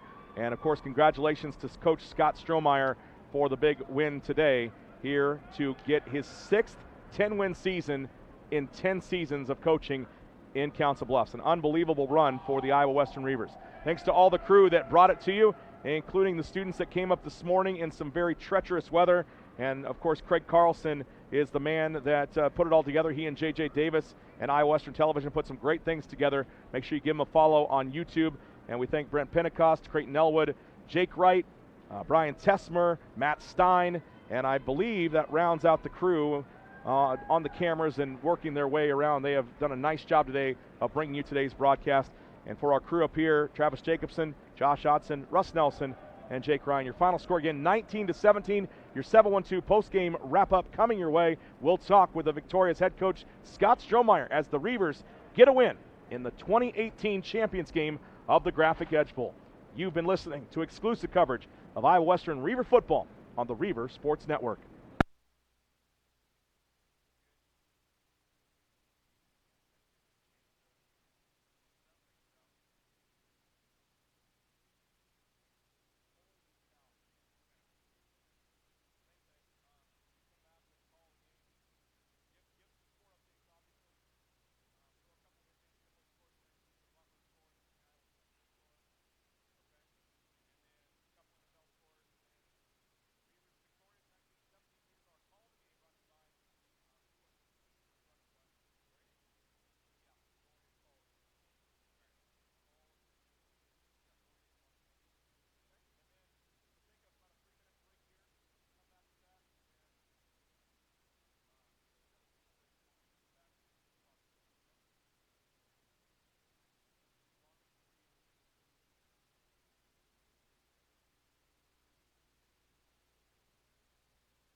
We welcome all those still watching on the stream, and of course those listening on 89.7 The River. Jake Ryan, Travis Jacobson, Russ Nelson, and Josh Odson, and of course the head coach, Scott Strohmeyer, joining us for our Quorum's conversation with the coach.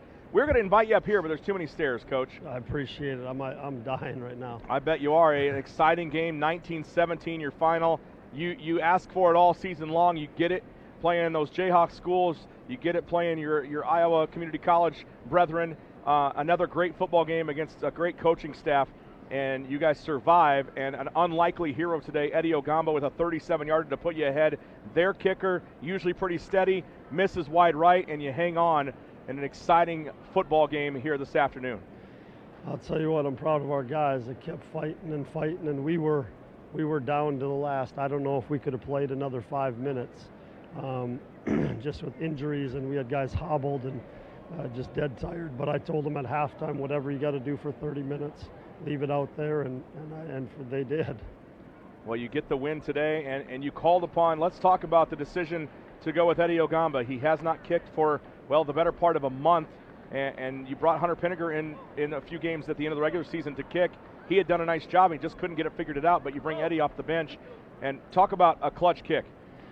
I'm so happy for him. You know, it's like all the other times, you know, kids, things don't go their way and they want to jump and get out or quit or whatever, and Eddie just kept kicking, and there's times where he probably thought that he should get an opportunity, and it was out at halftime, and I'm watching him kick, you know, coming out here after halftime, and you know, I just went to Coach Marietta. I'm like, if we have to, let's use Eddie.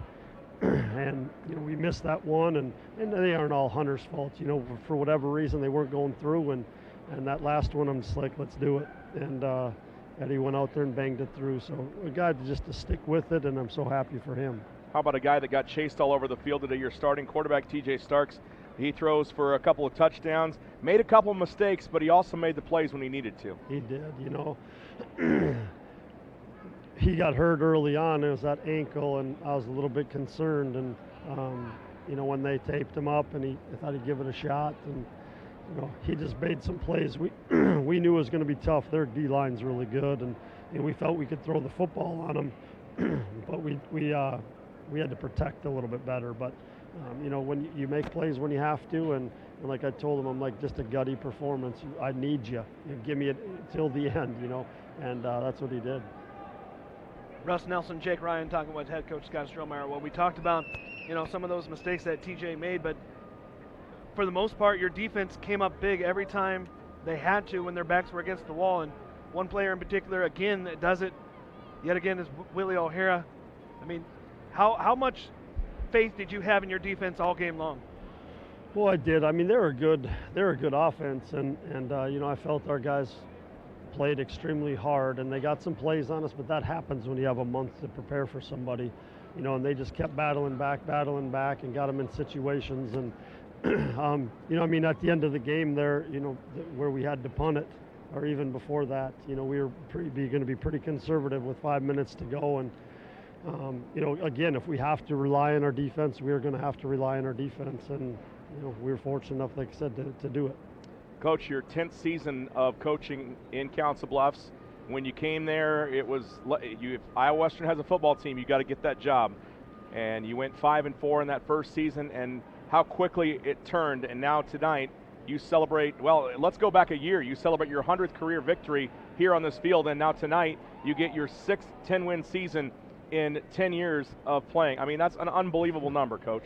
Well, a lot of good players and a lot of good coaches. It's been fun. You know, I think just the fact that you have, you know, an administration that supports it and gives you some resources to be successful. That's why you're at a place for 10 years, you know, and more. But I mean, I never would have, you know, to say 6-10 wins someday down the road, maybe, you know, I don't know, when I get a little bit older, I'll look back on it and, you know, think that it's pretty good. But again, a lot of this got to go to a lot of players and a lot of coaches. That first team, that first recruiting class, that really set the groundwork for success. And then that 12 team that won it really put belief into our guys that, or anybody who comes here, we're going to compete for championships. Let's look at the fact that you got here not only with great players and great coaches along with you, but you get here with a lot of great people, and you look at the field right now, and there's a lot of family on the field with their kids and with their coaches, the wives and kids and family members, and you look at what happened yesterday, a 16th birthday in your family. Emily celebrates that. You have a daughter that's exactly 10 years old. She's played along with her. I mean, how important to you, I know we've asked you this before, but you look at sports as kind of I don't know, you look at life, and you can't do it without your family, and you've done it with great support staff and a great support staff at home too. Well, nobody can be in this profession this long, and I haven't even been in it that long, but without support at home. Oh, you're a little long in the teeth. We're, you're away a lot, and Carla's got to do all the running to practices, and it's unfortunately their schedules are my schedule too. So sometimes they can't do things because maybe I'm out of town or we're doing something. So you need that support. And shoot, we've been talking for 10 years. Emily thinks of her birthday as a football game now because we've been playing in bowl games for 9 of the years. 2 of them they weren't at, but the rest of them they were here or celebrating her birthday there. So it's kind of neat. That's a way for us to get together and celebrate that, and hopefully get a win. All right, Coach, congratulations on a great win over a great team, and you get win number 10 to boot. You have Willie O'Hara set the single season, and then now the career tackle record. You get a gutsy performance from pretty much every guy on your offensive line. Your defensive line is spectacular, and a lot of good dudes come through here each and every year, and we thank you for doing your part and your staff for doing their part on making sure that Iowa Western Reaver football is well respected both on and off the field. So thank you very much for everything you do. Well, thank you guys for all you do too, traveling around and coming and following or supporting us and the jobs that you guys do too. I appreciate it. All right, good. That's the pat on the back we were looking for, Coach. Enjoy the win. Please drive safely on the way home. Thanks, you too. Head Coach Scott Strohmeyer, that's our Quorum's conversation with the coach, brought to you by our friends at Quorum's Flowers in downtown Council Bluffs.